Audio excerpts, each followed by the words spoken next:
Okay, ಎಲ್ಲರಿಗೂ ನಮಸ್ಕಾರ. ಇವತ್ತಿನ ಒಂದು ಕ್ಲಾಸಲ್ಲಿ ನಾವು ಹೈಕೋರ್ಟ್ ಬಗ್ಗೆ ನೋಡ್ತಾ ಇದ್ವಿ. ಚಾಪ್ಟರ್ 34 ಇದೆ. ಲಾಸ್ಟ್ ಕ್ಲಾಸಲ್ಲಿ ನಾವು ಕೌನ್ಸಿಲ್ ಆಫ್ ಮಿನಿಸ್ಟರ್ಗಳನ್ನ ನೋಡಿದ್ವಿ. ಸ್ಟೇಟ್ ಲೆಜಿಸ್ಲೇಚರ್ ಮಾಡಿಲ್ಲ. ಯಾಕೆ ಅಂತಂದರೆ ನಾನು ಪಾರ್ಲಿಮೆಂಟ್ ಮಾಡಬೇಕಾದ್ರೆ ಎರಡು ಒಟ್ಟಿಗೆ ಮಾಡ್ತೀನಿ. ಸೊ ಪಾರ್ಲಿಮೆಂಟು ಮತ್ತು ಸ್ಟೇಟ್ ಲೆಜಿಸ್ಲೇಚರ್ ಲಾಸ್ಟಲ್ಲಿ ಇರ್ತದೆ. ಯಾಕಂದರೆ ಇವೆರಡೂ ತುಂಬ ದೊಡ್ಡ ಟಾಪಿಕ್ ಆಗಿರೋದ್ರಿಂದ ಎರಡನ್ನೂ ಒಟ್ಟಿಗೆ ಮಾಡೋಣ ಅಂತ. ಸೊ ದಟ್ ನಿಮಗೂ ರಿವಿಷನ್ ಮಾಡಬೇಕಾದ್ರೆ ಹೆಲ್ಪ್ ಆಗುತ್ತೆ. ಯಾಕಂದರೆ ನಾವು ಪಾರ್ಲಿಮೆಂಟ್ ಮಾಡಿದಾಗ ನೀವು ಒಂದು ಫ್ಲೋಲ್ಲಿ ಇರ್ತೀರ. ಸೊ ಅದೇ ಟೈಮಲ್ಲಿ ಸ್ಟೇಟ್ ಲೆಜಿಸ್ಲೇಚರ್ ಮಾಡಿದಾಗ ಕೂಡ ನಿಮಗೆ ನೀಟಾಗಿ ಅರ್ಥ ಆಗುತ್ತೆ. ಸೊ ಅದಕ್ಕೋಸ್ಕರ ಲಾಸ್ಟಲ್ಲಿ ಇಟ್ಟಿದ್ದೀನಿ ಪಾರ್ಲಿಮೆಂಟ್ನ.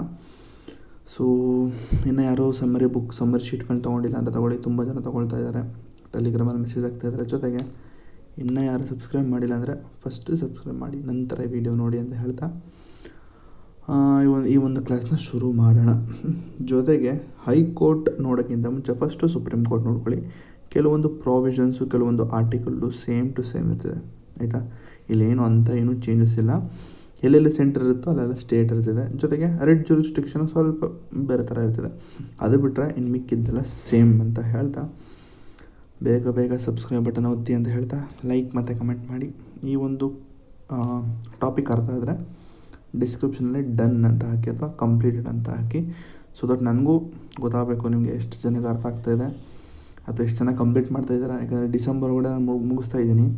ಸೊ ನೆಕ್ಸ್ಟ್ ನೀವು ಪ್ರಿಲಿಮ್ಸ್ UPSC ಆಗಿರ್ಬೋದು, KS ಆಗಿರ್ಬೋದು, ಗ್ರೂಪ್ B ಎಕ್ಸಾಮ್ ಆಗಿರ್ಬೋದು. ಸೊ ಆ ಥರ ಬಂದಾಗ ಎಷ್ಟು ಜನ ನನ್ನ ಒಂದು ಕ್ಲಾಸ್ಗಳನ್ನ ನೋಡ್ತಾ ಇದ್ದಾರೆ ಅಂತ ನನಗೂ ಕೂಡ ಒಂದು ಅರ್ಥ ಆಗುತ್ತೆ. ಸೊ ಆ ಥರ ಹೇಳ್ತಾ ಕ್ಲಾಸ್ನ ಶುರು ಮಾಡೋಣ.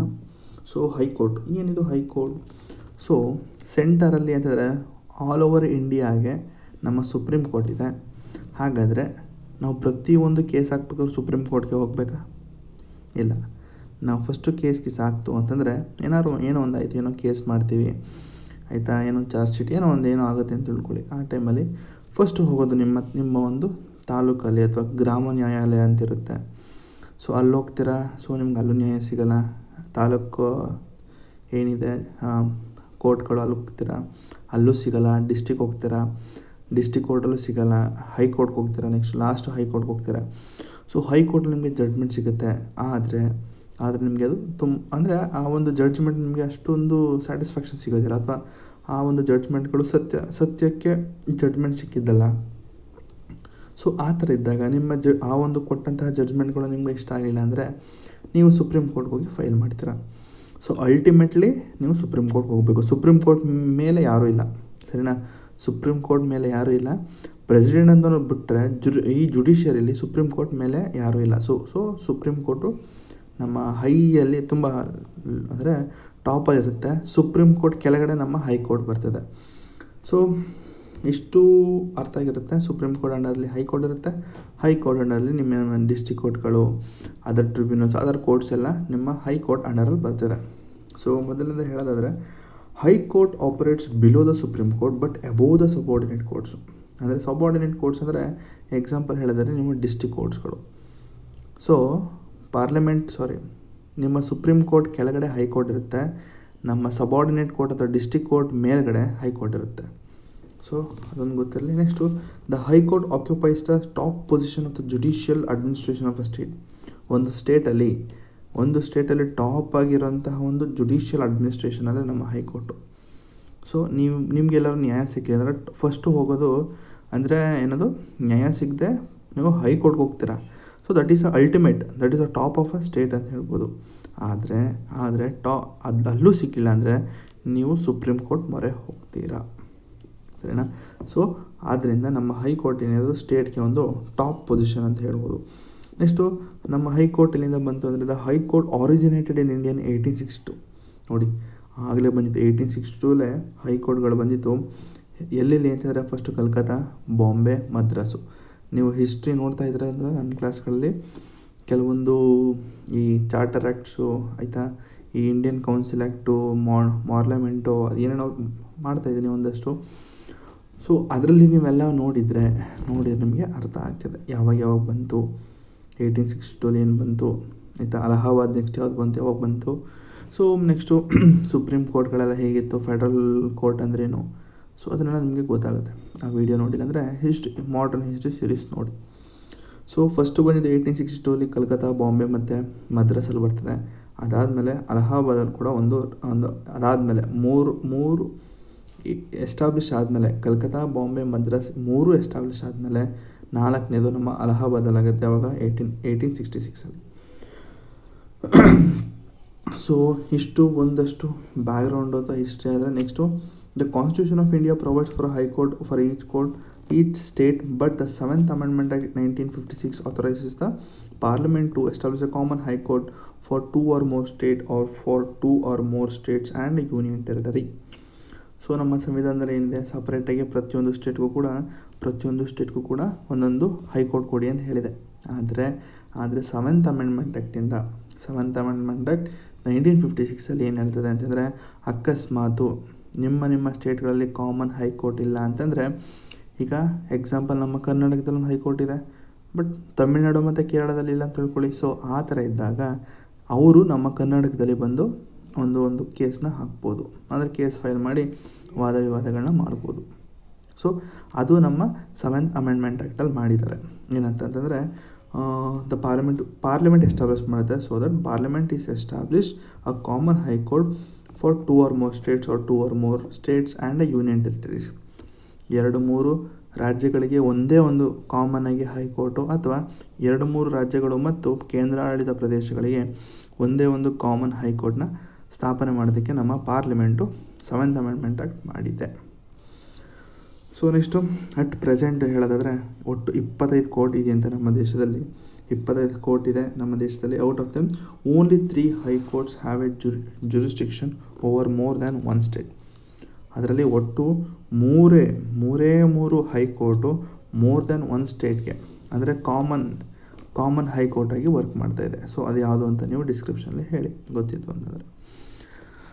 ಸೊ ಅದಾದಮೇಲೆ Delhi alone among the 8 union ಟೆರಿಟರೀಸಲ್ಲಿ UTCಯಲ್ಲಿ ನಮ್ಮ ಡೆಲ್ಲಿ ಏನಿದೆ, ಡೆಲ್ಲಿಗೆ ಅಂತ ಸಪ್ರೇಟಾಗಿ ಒಂದು ಹೈಕೋರ್ಟ್ ಇದೆ. ಜೊತೆಗೆ ಡೆಲ್ಲಿಯಲ್ಲಿ ಸುಪ್ರೀಂ ಕೋರ್ಟ್ ಇದ್ದರೂ ಕೂಡ ಡೆಲ್ಲಿಗೆ ಸಪ್ರೇಟಾಗಿ ಹೈಕೋರ್ಟ್ ಇದೆ. ಸರಿನಾ? Next the union territory of Jammu and Kashmir and Ladakh have A common high court. ನೋಡಿದ್ರಾ?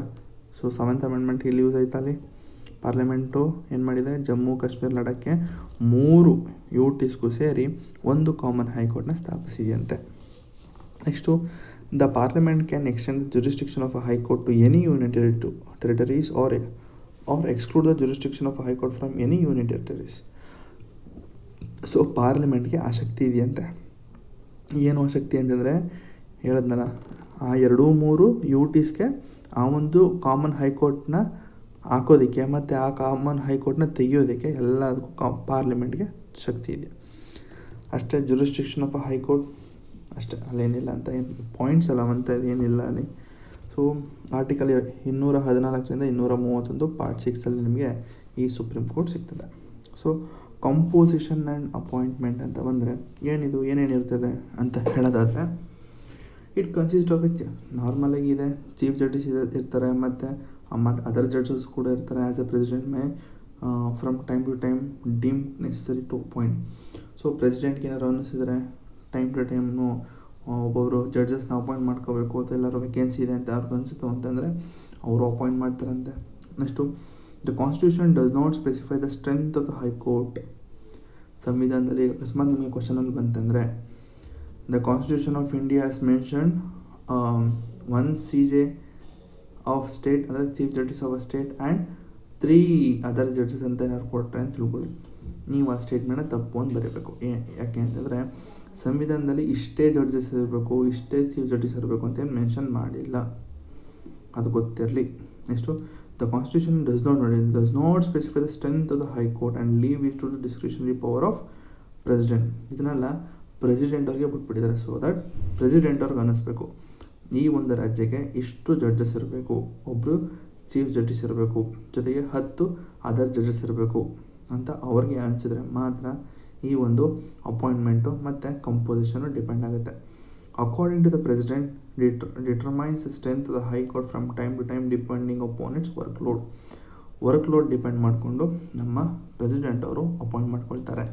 ಕೆಲವೊಂದು ಈಗ ನಮ್ಮ ಕರ್ನಾಟಕದಲ್ಲಿ ತುಂಬ ಕೇಸ್ಗಳು ಪೆಂಡಿಂಗ್ ಇತ್ತು ಅಂತಂದರೆ, ಆ್ಯಕ್ಚುಲಿ ಯೂಶ್ವಲಿ ಏನಾಗುತ್ತೆ, ಒಬ್ಬರು ಚೀಫ್ ಜಸ್ಟಿಸ್ ಇದ್ದೇ ಇರ್ತಾರೆ, ಒಬ್ಬರೇ ಇರ್ತಾರೆ. ಜೊತೆಗೆ ವರ್ಕ್ ಲೋಡ್ ಜಾಸ್ತಿ ಆದರೆ, ಈಗ 10 ಅದರ್ ಜಡ್ಜಸ್ ಇದ್ರು ಅಂತ ತಿಳ್ಕೊಳ್ಳಿ, ಇನ್ಕ್ಲೂಡಿಂಗ್ CJI 10 ಜಡ್ಜಸ್ ಇತ್ತು ಅಂತಂದರೆ, ನಮ್ಮ ಪ್ರೆಸಿಡೆಂಟ್ ಅವರು ವರ್ಕ್ ಲೋಡ್ ನೋಡಿ, ಅಂದರೆ ಈ ಒಂದು ರಾಜ್ಯಗಳಲ್ಲಿದ್ದಂತಹ ಒಂದಷ್ಟು ವರ್ಕ್ ಲೋಡ್ನ ನೋಡಿ ನಮ್ಮ ಪ್ರೆಸಿಡೆಂಟ್ ಅವರು ಎಕ್ಸ್ಟ್ರಾ ಇನ್ನೊಂದು 10-20 ಅದರ್ ಜಡ್ಜಸ್ನ ಅಪಾಯಿಂಟ್ ಮಾಡ್ತಾರೆ. ಸೊ ಎಲ್ಲ ಕೂಡ ನಮ್ಮ ಪ್ರೆಸಿಡೆಂಟ್ ಕೈಲಿರ್ತದೆ, ಸರಿನಾ, ಅಪಾಯಿಂಟ್ಮೆಂಟ್ ಎಲ್ಲ. ಹೈಕೋರ್ಟ್ ಬಗ್ಗೆ ಮಾತಾಡ್ತಿರೋದು ನಾನು. ಸೊ ಹೈಕೋರ್ಟ್ ಅಂತ ಹೇಳ್ತಾ ಇದ್ದಾರೆ ಸರ್, ಗವರ್ನರ್ ಯಾಕೆ ಅಪಾಯಿಂಟ್ ಮಾಡಲ್ಲ, ಸೊ ಪ್ರೆಸಿಡೆಂಟ್ ಅವರು ಯಾಕೆ ಅಪಾಯಿಂಟ್ ಮಾಡಬೇಕು ಅಂತ ನಿಮಗೆ ಕೆಲವೊಂದು ಡೌಟ್ ಇರ್ತದೆ. ಸೊ ನೀವು ಹೈಕೋರ್ಟ್ ಇದು ಜುಡಿಷಿಯರಿ ಆಗಿರೋದ್ರಿಂದ ಕೆಲವೊಂದು ಆಫೀಸ್ನ ಗವರ್ನರ್ ಅಪಾಯಿಂಟ್ ಮಾಡ್ತಾರೆ, ಕೆಲವೊಂದು ಆಫೀಸ್ಗಳನ್ನ ಗವರ್ನರ್ ಅಪಾಯಿಂಟ್ ಮಾಡೋಕ್ಕಾಗಲ್ಲ. ಯಾಕಂದರೆ ಅಷ್ಟು ಪವರ್ಸ್ಗಳು ಗವರ್ನರ್ ಹತ್ರ ಇರಲ್ಲ ಕಂಪೇರ್ ಟು ಪ್ರೆಸಿಡೆಂಟ್. ಸೊ ಅದಕ್ಕೆ ಅಂತಲೇ ನಮ್ಮ ಪ್ರೆಸಿಡೆಂಟ್ ಅವ್ರನ್ನ supreme head of a Indian state ಅಂತ ಹೇಳೋದು. ನೆಕ್ಸ್ಟು ಹೇಳಿದರೆ appointment of a judges. Next ಹೇಗೆ ಅಪಾಯಿಂಟ್ ಆಗ್ತಾರೆ, the judges of a high court are appointed by the president. So president ಅವರು ಅಪಾಯಿಂಟ್ ಮಾಡ್ತಾರೆ. Next the chief justice is appointed by the president after the consultation with the chief justice of India. So chief ಜಸ್ಟಿಸ್ಗಳನ್ನ ಹೇಗೆ appoint ಮಾಡ್ತಾರೆ ಅಂತಂದರೆ, consultation with chief justice of India, CJI ಅವ್ರನ್ನ appoint ಮಾಡಿ ಏನು ಮಾಡ್ತಾರೆ, ನೋಡಪ್ಪ CJI ಅವರೇ, ಸ್ಟೇಟ್ಗಳಲ್ಲಿ ನಾನು ಚೀಫ್ ಜಸ್ಟಿಸ್ಗಳನ್ನ ಅಪಾಯಿಂಟ್ ಮಾಡ್ತಾಯಿದ್ದೀನಿ, ಎಲ್ಲಿ ಸ್ಟೇಟ್ಗಳಲ್ಲಿ. ಸೊ ನಿಮ್ಮ ಅಡ್ವೈಸ್ ಏನಾದ್ರು ಕೊಡೋದಾದರೆ, ಸಲಹೆಗಳನ್ನ ಕೊಡೋದಾದರೆ, ಯಾರ್ಯಾರನ್ನ ಅಪಾಯಿಂಟ್ ಮಾಡಬೇಕು ಅಂತ ನಿಮ್ಗೆ ಅನಿಸಿದ್ರೆ ದಯವಿಟ್ಟು ಆ ಸಲಹೆಗಳನ್ನ ಕೊಡಿ ಅಂತ ಕೇಳ್ತಾರೆ. ಸೊ ಆವಾಗ CJI ಅವರು ಹೇಳ್ತಾರೆ, ನೋಡಿ ಮೇಡಮ್ ಇಂಥವ್ರು ಅಪಾಯಿಂಟ್ ಮಾಡಿ ಅಂತ ಅವರು ಅಡ್ವೈಸ್ ಮಾಡಿದ್ಮೇಲೆ ನಮ್ಮ ಪ್ರೆಸಿಡೆಂಟ್ ಅವರು ಅಪಾಯಿಂಟ್ ಮಾಡೋದು. ಸೊ ಅಲ್ಲಿ ಗಂಡು ಅಪಾಯಿಂಟ್ ಆಗೋಲ್ಲ. ಇನ್ನೊಂದ್ಸತಿ ಹೇಳ್ತೀನಿ. ಸೊ ನಮ್ಮ ಜಡ್ಜಸ್ CJI ಅವರು ಏನಿದ್ದಾರೆ, ಜಡ್ಜಸ್ಗಳೇನಿದ್ದಾರೆ, ಸೊ ನಮ್ಮ ಜಡ್ಜಸ್ಗಳು ಸ್ಟೇಟ್ ಜಡ್ಜಸ್ಗಳನ್ನ ಅಪಾಯಿಂಟ್ ಮಾಡೋದು ಪ್ರೆಸಿಡೆಂಟ್ ಅವರು. ಜೊತೆಗೆ ನಮ್ಮ ಚೀಫ್ ಜಸ್ಟಿಸ್ ಆಫ್ ಸ್ಟೇಟ್ ಇರ್ತಾರಲ್ಲ, ನಮ್ಮ CJI ಅವರು ಇರ್ತಾರಲ್ಲ ಸ್ಟೇಟಲ್ಲಿ ಚೀಫ್ ಜಸ್ಟಿಸು, ಅವ್ರನ್ನ ಅಪಾಯಿಂಟ್ ಮಾಡೋದು ಪ್ರೆಸಿಡೆಂಟ್ ಆಗಿರ್ತಾರೆ. ಆದರೆ ಚೀಫ್ ಜಸ್ಟಿಸ್ ಆಫ್ ಇಂಡಿಯಾ ಅವರ ಒಂದು ರೆಕಮೆಂಡೇಷನ್ ಅಥವಾ ಅಡ್ವೈಸಿಂದ ಅಪಾಯಿಂಟ್ ಆಗ್ತಾರೆ. ಸೊ ನೆಕ್ಸ್ಟು ಒಂದು ನಿಮಿಷ ಸಿಸ್ಟಮು. ಸೊ ನೆಕ್ಸ್ಟ್ ಏನಿದೆ, ನೆಕ್ಸ್ಟ್ ಬಂದು in case of the common high court for 2 or more state, the governor of all the state are consulted by the president. ಅಕಸ್ಮಾತು 2-3 ರಾಜ್ಯಗಳಿಗೆ ಒಂದು ಕಾಮನ್ ಹೈಕೋರ್ಟ್ನ ಕಟ್ಟಬೇಕಾದ್ರೆ ಇವರು ಎಲ್ಲ ಸ್ಟೇಟ್ನ ಗವರ್ನರ್ ಅವರ ಕನ್ಸಲ್ಟೇಷನ್ ತಗೊಳ್ಬೇಕಾಗುತ್ತದೆ. ಈಗ ಆ್ಯಕ್ಚುಲಿ ನಾನು ಏನಂತ ಹೇಳಿದೆ ಅಂತಂದರೆ, 2-3 ರಾಜ್ಯಗಳಿಗೆ ಕಾಮನ್ ಹೈಕೋರ್ಟ್ ಬಿಲ್ಡ್ ಮಾಡೋದು ನಮ್ಮ ಪಾರ್ಲಿಮೆಂಟ್ ಅಂತ ಹೇಳಿದೆ. ಆದರೆ ಇಲ್ಲಿ ಏನಾಗ್ತಿದೆ ಅಂತಂದರೆ, ಪಾರ್ಲಿಮೆಂಟ್ ಅವರು ಮಾಡಿದ್ರೂ ಕೂಡ ಅದಕ್ಕೆ ಒಪ್ಪಿಗೆಯನ್ನು ಕೊಡೋದು ಯಾರು ಹೇಳಿ, ನಮ್ಮ ಪ್ರೆಸಿಡೆಂಟ್ ಅವರು. ಹಾಗಾದರೆ ಪಾರ್ಲಿಮೆಂಟಲ್ಲಿ ಬರುತ್ತೆ ಅಲ್ವಾ. ಸೊ ಪಾರ್ಲಿಮೆಂಟ್ ಅವ್ರು ಡಿಸ್ಕಸ್ ಮಾಡಿ 2-3 ಸ್ಟೇಟ್ಗೆ ಕಾಮನ್ ಹೈಕೋರ್ಟ್ ಬಿಲ್ಡೇ ಮಾಡಬೇಕಣಪ್ಪ, ನಾಳೆಯಿಂದ ಕರ್ನಾಟಕ, ತಮಿಳುನಾಡು, ಕೇರಳ 3 ರಾಜ್ಯಗಳಿಗೆ ಒಂದೇ ಒಂದು ಕಾಮನ್ ಹೈಕೋರ್ಟ್ ಬಿಲ್ಡ್ ಮಾಡಬೇಕು ಅಂತ ಪಾರ್ಲಿಮೆಂಟಲ್ಲಿ ಮಾತಾಡಿದ್ರು ಕೂಡ ಪ್ರೆಸಿಡೆಂಟ್ ಅವರ ಒಪ್ಪಿಗೆ ಇಲ್ಲದೆ ಅದಾಗಲ್ಲ. ಸೊ ಅಲ್ಲಿಗೆ ನಾವೇನು ಅನ್ಕೋಬೇಕು ಅಂತಂದರೆ, ಪ್ರೆಸಿಡೆಂಟ್ ಅವರು ಅಪಾಯಿಂಟ್ ಮಾಡ್ತಾರೆ ಅಂತ. ಸೊ ಕಾಮನ್ ಹೈಕೋರ್ಟ್ ಏನಾದರೂ ಬಿಲ್ಡ್ ಮಾಡಬೇಕು ಅಂತಂದರೆ, ಕಾಮನ್ ಹೈಕೋರ್ಟ್ನ ಎಸ್ಟಾಬ್ಲಿಷ್ ಮಾಡಬೇಕು ಅಂದರೆ 2-3 ರಾಜ್ಯಗಳಿಗೆ ಎಲ್ಲ ಸ್ಟೇಟ್ ಗವರ್ನರ್ ಅವರ ಒಂದಷ್ಟು ಸಲಹೆಗಳನ್ನ ತಗೊಳ್ಬೇಕು, ಯಾರು, ನಮ್ಮ ಪ್ರೆಸಿಡೆಂಟ್ ಅವರು. ಸೊ ಇಷ್ಟು ಅರ್ಥ ಆಗಿರುತ್ತೆ. ನೆಕ್ಸ್ಟು ಸೆಕೆಂಡ್ ಜಡ್ಜಸ್ ಕೇಸ್ ಅಂತ 1993 ಒಂದು ಕೇಸ್ ಆಗುತ್ತೆ. ಸೊ ಈ ಥರ ತುಂಬ ಕೇಸ್ಗಳಿರ್ತದೆ. ಸೊ ಇದನ್ನೆಲ್ಲ ನಾವು ಲಾಸ್ಟಲ್ಲಿ ನೋಡೋಣ. ಒಂದು ಕಡೆಯಿಂದ ಎಲ್ಲ ಕೇಸ್ಗಳನ್ನೂ ನಾವು ಡೀಟೇಲಾಗಿ ಡಿಸ್ಕಸ್ ಮಾಡೋಣ. ಎಲ್ಲ ಒಂದಷ್ಟು ಅದೇ ಕೇಸ್ ಒಂದೊಂದು ಬರೆದಿ ಕೇಸ್ಗಳು ಇರ್ತಾವಲ್ಲ, ಬೇರೆ ಕೇಸು, ಇದನ್ನು ಲಾಸ್ಟಲ್ಲಿ ಡಿಸ್ಕಸ್ ಮಾಡೋಣ. ಎಲ್ಲ ವೀಡಿಯೋ ಕಂಪ್ಲೀಟಾಗಿ ಸೀರೀಸ್ ಮುಗಿದ್ಮೇಲೆ ಸೊ ಅದನ್ನು ಡೀಟೇಲಾಗಿ ಮಾಡೋಣ ಅಂತ ಹೇಳ್ತಾ, ಸೊ ಈ ಒಂದು ಸೆಕೆಂಡ್ ಜಡ್ಜಸ್ ಕೇಸಲ್ಲಿ ಏನಾಗುತ್ತೆ ಅಂತಂದರೆ, ಸುಪ್ರೀಂ ಕೋರ್ಟ್ ಅಂತ ಹೇಳುತ್ತೆ ಒಂದು ರೂಲ್, ಅಂತಂದರೆ ಒಂದಷ್ಟು ಕಮಾಂಡ್ ಮಾಡುತ್ತೆ. ಏನಂತಂದರೆ, no appointment of a judges of a high court can be made unless it is necessary, so unless it is in conformity with the opinion of the chief justice of India. So ನೀವೇನಾದರೂ judges of a ಹೈಕೋರ್ಟ್ನ ನೀವು appoint ಮಾಡ್ತಾ ಇದ್ದೀರಾ ಅಂತಂದರೆ, ನಮ್ಮ CJI ಅವರ ಒಂದು advice ಇಲ್ಲದೆ ನೀವು ಮಾಡೋದಕ್ಕೆ ಆಗೋದಿಲ್ಲ. ನೀವು CJI ಅವರ ಒಂದು ಅಪಾಯಿಂಟ್ಮೆಂಟ್ ಅಂದರೆ CJI ಅವರ ಅಡ್ವೈಸ್ ತಗೊಂಡೇ ನೀವು ಅಪಾಯಿಂಟ್ ಮಾಡಬೇಕು ಅಂತ ಸೆಕೆಂಡ್ ಜಡ್ಜಸ್ ಕೇಸ್ ಹೇಳ್ತದೆ. Second judges case 1993 supreme court ಹೇಳ್ತದೆ with the opinion of a chief justice of India, ಅವರ ಒಂದು ಒಪಿನಿಯನ್ ತೊಗೊಂಡಿದ್ದೆ ನೀವು ಮಾಡೋ ಹಾಗಿಲ್ಲ. ನೆಕ್ಸ್ಟು ಥರ್ಡ್ ಜಡ್ಜಸ್ ಕೇಸ್ ಅಂತ 1998 ಇನ್ನೊಂದು ಕೇಸ್ ಆಗುತ್ತೆ. ಅದರಲ್ಲೂ ಕೂಡ ಸುಪ್ರೀಂ ಕೋರ್ಟ್ ಏನು ಹೇಳ್ತದೆ ಅಂದರೆ, ಸುಪ್ರೀಂ ಕೋರ್ಟ್ ಸೆಡ್ ದ್ಯಾಟ್ ಅಥವಾ opined that in case of the appointment of a high court judges the chief justice of India should consult the collegium of two senior most judges of the Supreme Court. Thus, the sole opinion of the Chief Justice of India it alone does not constitute the consultation process. So ಇದು ಏನು ಅಂತಂದರೆ, ಈಗ ಒಂದು ಚಿಕ್ಕದಾಗಿ ಒಂದು diagram ಥರ ಏನೋ ಬರೀತೀನಿ, ನೋಡ್ಬಿಡಿ ಹೆಂಗಾಗುತ್ತೆ ಅಂತ.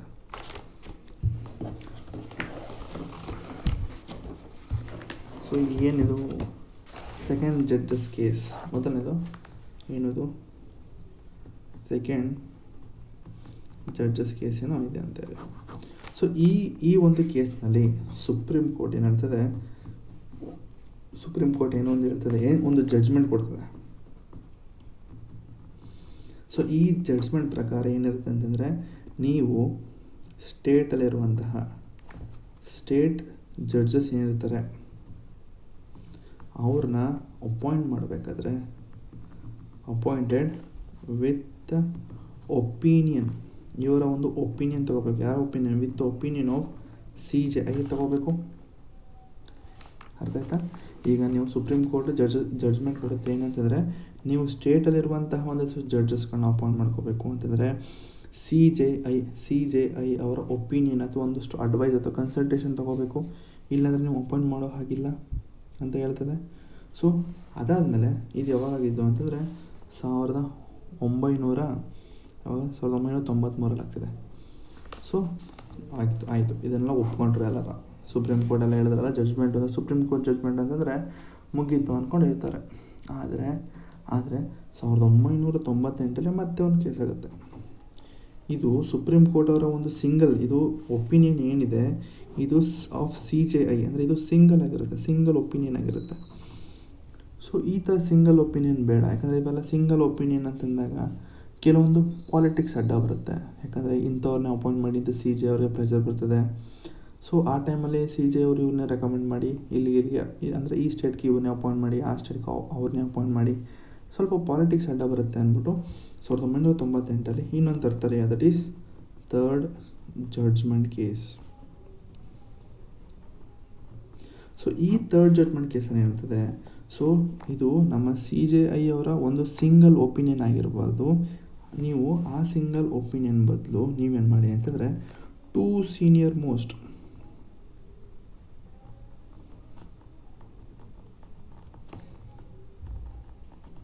ಸೊ ಈ ಎರಡೂ ಸೀನಿಯರ್ ಮೋಸ್ಟ್ ಜಡ್ಜಸ್ನ ತಗೊಳ್ಳಿ. ಸೊ ಆ ಎರಡೂ ಸೀನಿಯರ್ ಮೋಸ್ಟ್ ಜಡ್ಜಸ್ಗಳ ಒಂದು ಕೊಲ್ಯಾಜಿಯಂ ಅಂತಂದರೆ ಇಬ್ಬರು ಆ ಕಡೆ ಕೂರಿಸ್ತಾರೆ, ಇಲ್ಲೊಬ್ರು ಕೂತ್ಕೋತಾರೆ, ದಟ್ ಈಸ್ ಕೊಲ್ಯಾಜಿಯಂ ಅಂದರೆ ಇಬ್ಬರು ನೋಡಿ ಕೂರಿಸಿ ಅಂದರೆ ಇಟ್ಸ್ ಕಂಬೈಂಡ್ ಜಡ್ಜಸ್ ಅಂತ ಅಂತಾರೆ ಇದನ್ನು.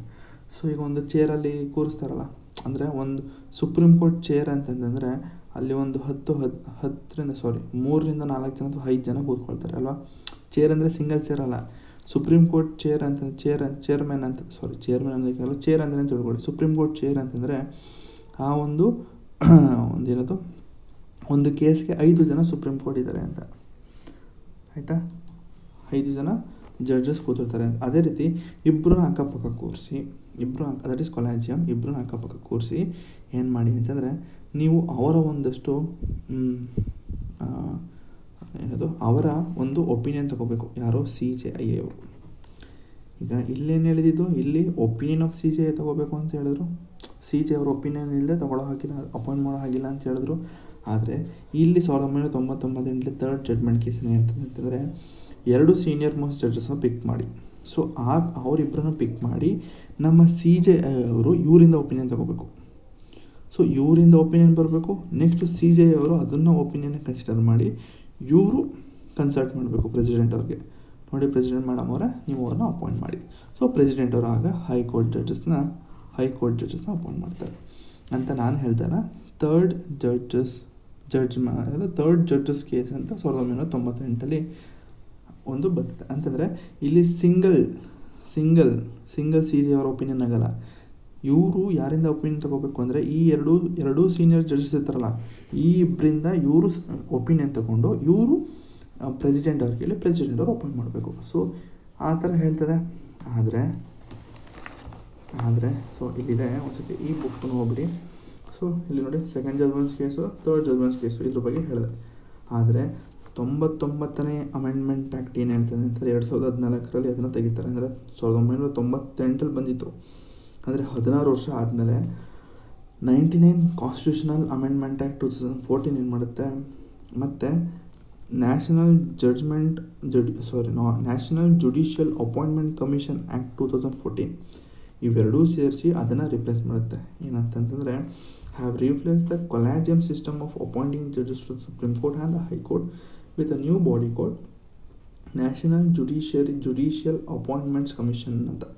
ಅಂದರೆ ಈಗ ಇಬ್ಬರು ಸೀನಿಯರ್ ಮೋಸ್ಟ್ ಜಡ್ಜಸ್ನ ತಗೊಂಡು CJ ಅವರು ಅವರಿಬ್ಬರು ಒಪಿನಿಯನ್ ತೊಗೊಂಡು ಆ ಒಂದು ಒಪಿನಿಯನ್ನು CJ ಅವರು ಕನ್ಸಿಡರ್ ಮಾಡಿ CJ ಅವರು ಪ್ರೆಸಿಡೆಂಟ್ ಅವ್ರಿಗೆ ಹೇಳಿ ಪ್ರೆಸಿಡೆಂಟ್ ಅವರು ಅಪಾಯಿಂಟ್ ಮಾಡ್ತಾಯಿದ್ರು ಅಂತ ಇಲ್ಲಿ ಹೇಳಿದೆ. ಆದರೆ ಇಲ್ಲಿ 99th ಅಮೆಂಡ್ಮೆಂಟ್ ಆ್ಯಕ್ಟು ಮತ್ತು national judicial appointment commission act 2004 ಅಂತ ಏನಿದೆ, ಅವೆರಡೂ ಬಂದು ಅದನ್ನು ರಿಪ್ಲೇಸ್ ಮಾಡುತ್ತೆ. ಈ ಕೊಲಾಜಿಯಮ್ಮು ಇದೇನೋ ಬೇಡ, ಇಬ್ಬರನ್ನ ಕೂರಿಸೋದಂತೆ, ನೀವು ಕೇಳೋದಂತೆ ಎಲ್ಲ ಬಿಟ್ಟಾಕ್ಬಿಡಿ. ಸೊ ಇದನ್ನೆಲ್ಲ ಬಿಟ್ಟು ನೀವೇನು ಮಾಡ್ತೀರಾ ಅಂತಂದರೆ ಒಂದು ಹೊಸ ಬಾಡಿ ತರ್ತಾಯಿದ್ದೀವಿ. That is called national judicial appointment commission ಅಂತ ತರ್ತಾಯಿದ್ದೀವಿ. ಸೊ ಈ ಕಮಿಷನಿಂದ ನಿಮ್ಮನ್ನ ಅಪಾಯಿಂಟ್ ಮಾಡ್ತೀವಿ ಅಂತ ಹೇಳ್ತದೆ.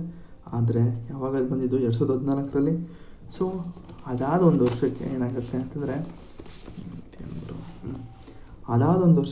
ಅಂತಂದರೆ ಹೌವರ್ ಇನ್ 2015 ಏನು ಮಾಡುತ್ತೆ, ಸುಪ್ರೀಂ ಕೋರ್ಟ್ ಏನು ಮಾಡುತ್ತೆ, 99th constitutional amendment as well as national judiciary appointment commission act was unconstitutional and void ಅಂತ ಡಿಕ್ಲೇರ್ ಮಾಡಿಬಿಡುತ್ತೆ. ನೋಡಿ ಏನನ್ನುತ್ತೆ, ನೋಡಪ್ಪ ಇನ್ಮೇಲೆ ಈ ಒಂದು ಕೊಲಾಜಿಯಮ್ ಸಿಸ್ಟಮ್ ಅಂತ ಹೇಳಿದ್ವಲ್ಲ, ಕಂಬೈನ್ಡ್ ಒಪಿನಿಯನ್ ತೊಗೊಳ್ತಾ ಇದ್ವಲ್ಲ, ಸೊ ಈ ಕಂಬೈನ್ಡ್ ಒಪಿನಿಯನ್ ಬೇಡ, ನಾವೊಂದು ಕಮಿಷನ್ ರಚನೆ ಮಾಡಿದ್ವಿ NJAC ಅಂತ. ಸೊ ಈ ಕಮಿಷನ್ ಪ್ರಕಾರ ನಿಮ್ಮನ್ನ ಈ ಒಂದು ಜಡ್ಜಸ್ಗಳನ್ನ ಅಪಾಯಿಂಟ್ ಮಾಡ್ತೀವಿ ಅಂತ ಹೇಳ್ತದೆ.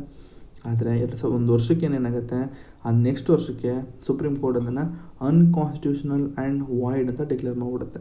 ಯಾಕಂದರೆ ಇಟ್ ವುಡ್ ಅಫೆಕ್ಟ್, ನೋಡಿ ಇಲ್ಲೇ ಇದೆ ನೋಡಿ, next consequently the earlier collegium system became inoperative again. So ಮತ್ತೆ ಈ ಒಂದು ಥರ್ಡ್ ಜಡ್ಜಸ್ ಕೇಸ್ ಅಂತಿತ್ತಲ್ಲ, ಇಬ್ಬರು ಸೀನಿಯರ್ ಜಡ್ಜಸ್ ಕೂತ್ಕೊಳ್ಳೋದು, ಸೊ ಅವರು ಒಂದು ಒಪಿನಿಯನ್ ತೊಗೊಳ್ಳೋದು CJ ಅವರು ಆ ಒಪಿನಿಯನ್ ಸ್ವಲ್ಪ ಅವರು ಮೈಂಡ್ಗೆ ಹಾಕ್ಕೊಂಡು ಪ್ರೆಸಿಡೆಂಟ್ ಅವ್ರಿಗೆ ಹೇಳಿ ಪ್ರೆಸಿಡೆಂಟ್ ಅವರು ಜಡ್ಜಸ್ನ ಅಪಾಯಿಂಟ್ ಮಾಡಬೇಕು. ಸೊ ಆ ಒಂದು ಹಳೆಯ ಪ್ರೊಸೀಜರ್ ಇತ್ತಲ್ಲ ಅದನ್ನೇ ಫಾಲೋ ಮಾಡ್ತಾರೆ. ಯಾಕಂತಂದರೆ ಆ ಒಂದು ಯಾವಾಗ ಬಂತಂದರೆ this verdict was delivered by the supreme court in the 4th judges case.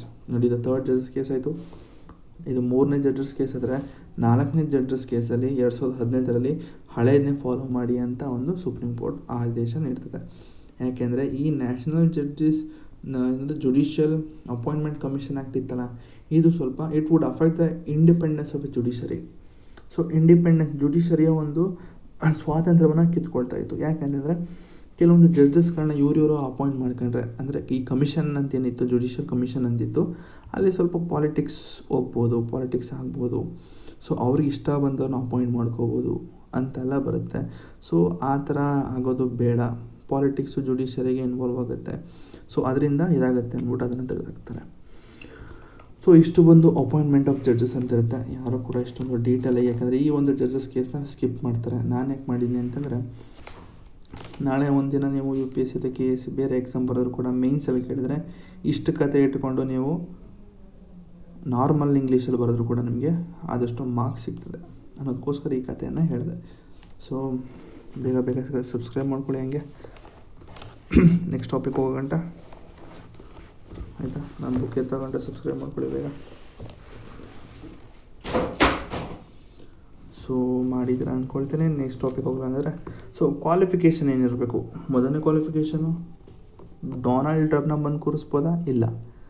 ನಮ್ಮನ್ನ ಏನಾಗಿರಬೇಕು, ಒಬ್ಬ ಜಡ್ಜಸ್ ಆಗಿರಬೇಕು ಅಂದರೆ ಫಸ್ಟು ಸಿಟಿಸನ್ ಆಫ್ ಇಂಡಿಯಾ ಆಗಿರಬೇಕು. ಸೊ ಜೊತೆಗೆ should have held judicial office in a territory of India for 10 years. 10 ವರ್ಷ ಅವರು judicial ಆಫೀಸಲ್ಲಿ ಕೆಲಸ ಮಾಡಿರಬೇಕು. ಎಲ್ಲಿ? ನಮ್ಮ ಇಂಡಿಯಾದಲ್ಲಿ ಜುಡಿಷಿಯಲ್ ಅಂತಂದರೆ ಅವರು ಯಾವುದೊಂದು ಹೈಕೋರ್ಟಲ್ಲಿ ಇವರು ಕೆಲಸ ಮಾಡಿರಬೇಕು. ಇಲ್ಲ ಅಂತಂದರೆ ಅಡ್ವೊಕೇಟ್ ಆಗಿರಬೇಕು. Advocate of a high court for 10 years. ಒಂದು ಅಥವಾ ಲಾಯರ್ ಆಗಿನೋ ಅಥವಾ ಜಡ್ಜಸ್ ಆಗಿನೋ ಅವರು ಬೇರೆ ಏನೋ ಒಂದು ಅಡ್ವೊಕೇಟು ಲಾಯರ್ ಅಥವಾ ಜಡ್ಜಸ್ ಆಗಿರಬಾರ್ದು. ಇದು ನಾವು ಏನು ಹೇಳ್ತಾ ಇದ್ದೀವಿ, ಇದು ಜಡ್ಜ್ ಆಗೋದಕ್ಕೆ ಇದೊಂದು ಕ್ವಾಲಿಫಿಕೇಷನ್. ಆದರೆ ಅವ ಜಡ್ಜಸ್ ಅಂತ ಆಗಬೇಕು ಅಂತಂದರೆ ಇವರು ಒಂದು ಲಾಯರಲ್ಲೋ ಅಂದರೆ ಜುಡಿಷಿಯಲ್ ಆಫೀಸರ್ಗಳನ್ನು ಕೆಲಸ ಮಾಡಿರಬೇಕು ಅಷ್ಟೇ. ಜುಡಿಷಿಯಲ್ ಆಫೀಸಲ್ಲಿ ಇವರು ಕೆಲಸ ಮಾಡಿರಬೇಕು 10 ವರ್ಷ, ಇಲ್ಲ ಅಂತಂದರೆ ಇನ್ನೊಂದು 10 ವರ್ಷ ಅಡ್ವೊಕೇಟಾಗಿ ಕೆಲಸ ಮಾಡಿರಬೇಕು. ಇವೆರಡಲ್ಲಿ ಒಂದಿದ್ರು ಇತ್ತು ಅಂದರೂ ಕೂಡ ಇವ್ರನ್ನ ಅಪಾಯಿಂಟ್ ಮಾಡ್ಕೋಬಹುದು ಜಡ್ಜ್ ಆಗಿ. ಸೊ ನೆಕ್ಸ್ಟ್ ಇವ್ರು ಯಾರು ಅಪಾಯಿಂಟ್ ಮಾಡ್ತಾರೆ ಅಂದರೆ ಓತ್ ಪ್ರಮಾಣ ವಚನ ಯಾರು ಕೊಡ್ತಾರೆ? ನಮ್ಮ ಗವರ್ನರ್ ಅವರು ಕೊಡ್ತಾರೆ. ಅಪಾಯಿಂಟ್ಮೆಂಟು ಪ್ರೆಸಿಡೆಂಟ್ ಅವ್ರು ಮಾಡ್ತಾರೆ, ಗವರ್ನರ್ ಅವರು ಪ್ರಮಾಣ ವಚನವನ್ನು ಕೊಡ್ತಾರೆ. ನೆಕ್ಸ್ಟ್ ಇನ್ನೊಂದು ಈಸಿ ಟಾಪಿಕ್ ಏನಂದರೆ ಸ್ಯಾಲ್ರೀಸ್ ಆ್ಯಂಡ್ ಅಲೋಯನ್ಸು. ಸ್ಯಾಲ್ರಿ ಅಲೋಯನ್ಸು ಎಲ್ಲ ನಮ್ಮ ಪಾರ್ಲಿಮೆಂಟ್ ನೋಡ್ಕೊಳ್ಳುತ್ತೆ. ಸ್ಟೇಟ್ ಲೆಜಿಸ್ಲೇಚರ್ ಅಲ್ಲ, ಪಾರ್ಲಿಮೆಂಟ್ ನೋಡ್ಕೊಳ್ಳುತ್ತೆ. ಪ್ರತಿಯೊಂದು ಖರ್ಚು ವೆಚ್ಚಗಳೇನಿದೆ ಎಲ್ಲ ಕೂಡ ಪಾರ್ಲಿಮೆಂಟು ನೋಡ್ಕೊಳ್ಳುತ್ತೆ, ಆಯಿತಾ. ಸೊ ನೆಕ್ಸ್ಟ್ ಬರೋದು ರಿಟೈರ್ಡ್ ಆದವ್ರಿಗೆ 50%. ಅವ್ರಿಗೆ ಲಾಸ್ಟ್ ಆ ತಿಂಗಳು ಅಂದರೆ ರಿಟೈರ್ಡ್ ಆಗೋ ತಿಂಗಳಲ್ಲಿ ಏನು ಸಂಬಳ ತೊಗೊಂಡಿರ್ತಾರೆ ಆ ತಿಂಗಳ ಸಂಬಳದಲ್ಲಿ 50% ಅವ್ರಿಗೆ ಪೆನ್ಷನ್ ಆಗಿ ಬರುತ್ತೆ, ಆಯಿತಾ. ಸೊ ಇಷ್ಟು ಒಂದಷ್ಟು ಕ್ವಾಲಿಫಿಕೇಷನ್ ಸ್ಯಾಲ್ರೀಸ್ ಆಯಿತು. ನೆಕ್ಸ್ಟ್ ಟೆನ್ಯೂರ್ ಎಷ್ಟು ವರ್ಷ ಇರ್ತದೆ ಅಂತ. ಸೊ ಇವ್ರಿಗೆ ಟೆನ್ಯೂರ್ ಅಂತ ಕಾನ್ಸ್ಟಿಟ್ಯೂಷನ್ ಎಲ್ಲೂ ಕೂಡ ಹೇಳಿಲ್ಲ. ಸೊ ನಿಮಗೆ ಟ್ರಿಕ್ಕಿ ಆಗಲಿ ಅಂತ ಒಂದು ಸ್ಟೇಟ್ಮೆಂಟ್ಗಳಲ್ಲಿ the tenure of a high court is only 3 years ಅಂತ ಕೊಡ್ತಾನೆ. ಸೊ ತಲೆಯಲ್ಲಿ ಇಟ್ಕೊಬೇಡಿ, ಹೈಕೋರ್ಟ್ ಅಥವಾ ಸುಪ್ರೀಂ ಕೋರ್ಟ್ ಅವ್ರಿಗೆ ಅವರ ಒಂದು ಏಜ್ ಒಂದು ಲಿಮಿಟ್ ಇರ್ತದೆ, 62 years ಅಥವಾ 65 years ಅಂತಿರ್ತದೆ. ಆದರೆ ಅವ್ರಿಗೆ ಟೆನ್ಯೂರ್ ಅಂತ ಇಷ್ಟೇ ವರ್ಷ ಕೆಲಸ ಮಾಡಬೇಕು ಅಂತ ಎಲ್ಲೂ ಕೂಡ ಮೆನ್ಷನ್ ಮಾಡಿಲ್ಲ.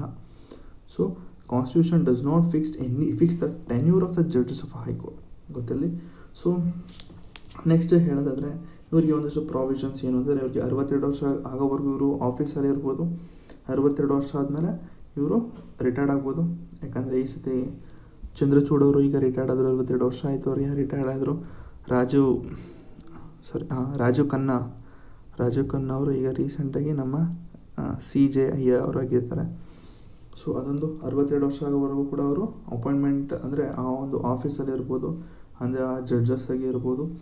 ಸೊ ಅವರ ಒಂದು ಏಜಸ್ ಬಗ್ಗೆ ಕೆಲವೊಂದಷ್ಟು ವಾದ ವಿವಾದಗಳೇನಾದ್ರು ಬಂತು ಅಂದರೆ ನಮ್ಮ ಪ್ರೆಸಿಡೆಂಟ್ ಅವರು ಪ್ರತಿಯೊಂದು ಕೂಡ ನಮ್ಮ CJI ಅವರ ಒಂದು ಅಡ್ವೈಸ್ನ ತೊಗೊಂಡು ಪ್ರೆಸಿಡೆಂಟ್ ಅವರು ಒಂದು ಫೈನಲ್ ಆಗಿ ಒಂದು ವರ್ಡಿಕ್ಟ್ನ ಕೊಡ್ತಾರೆ.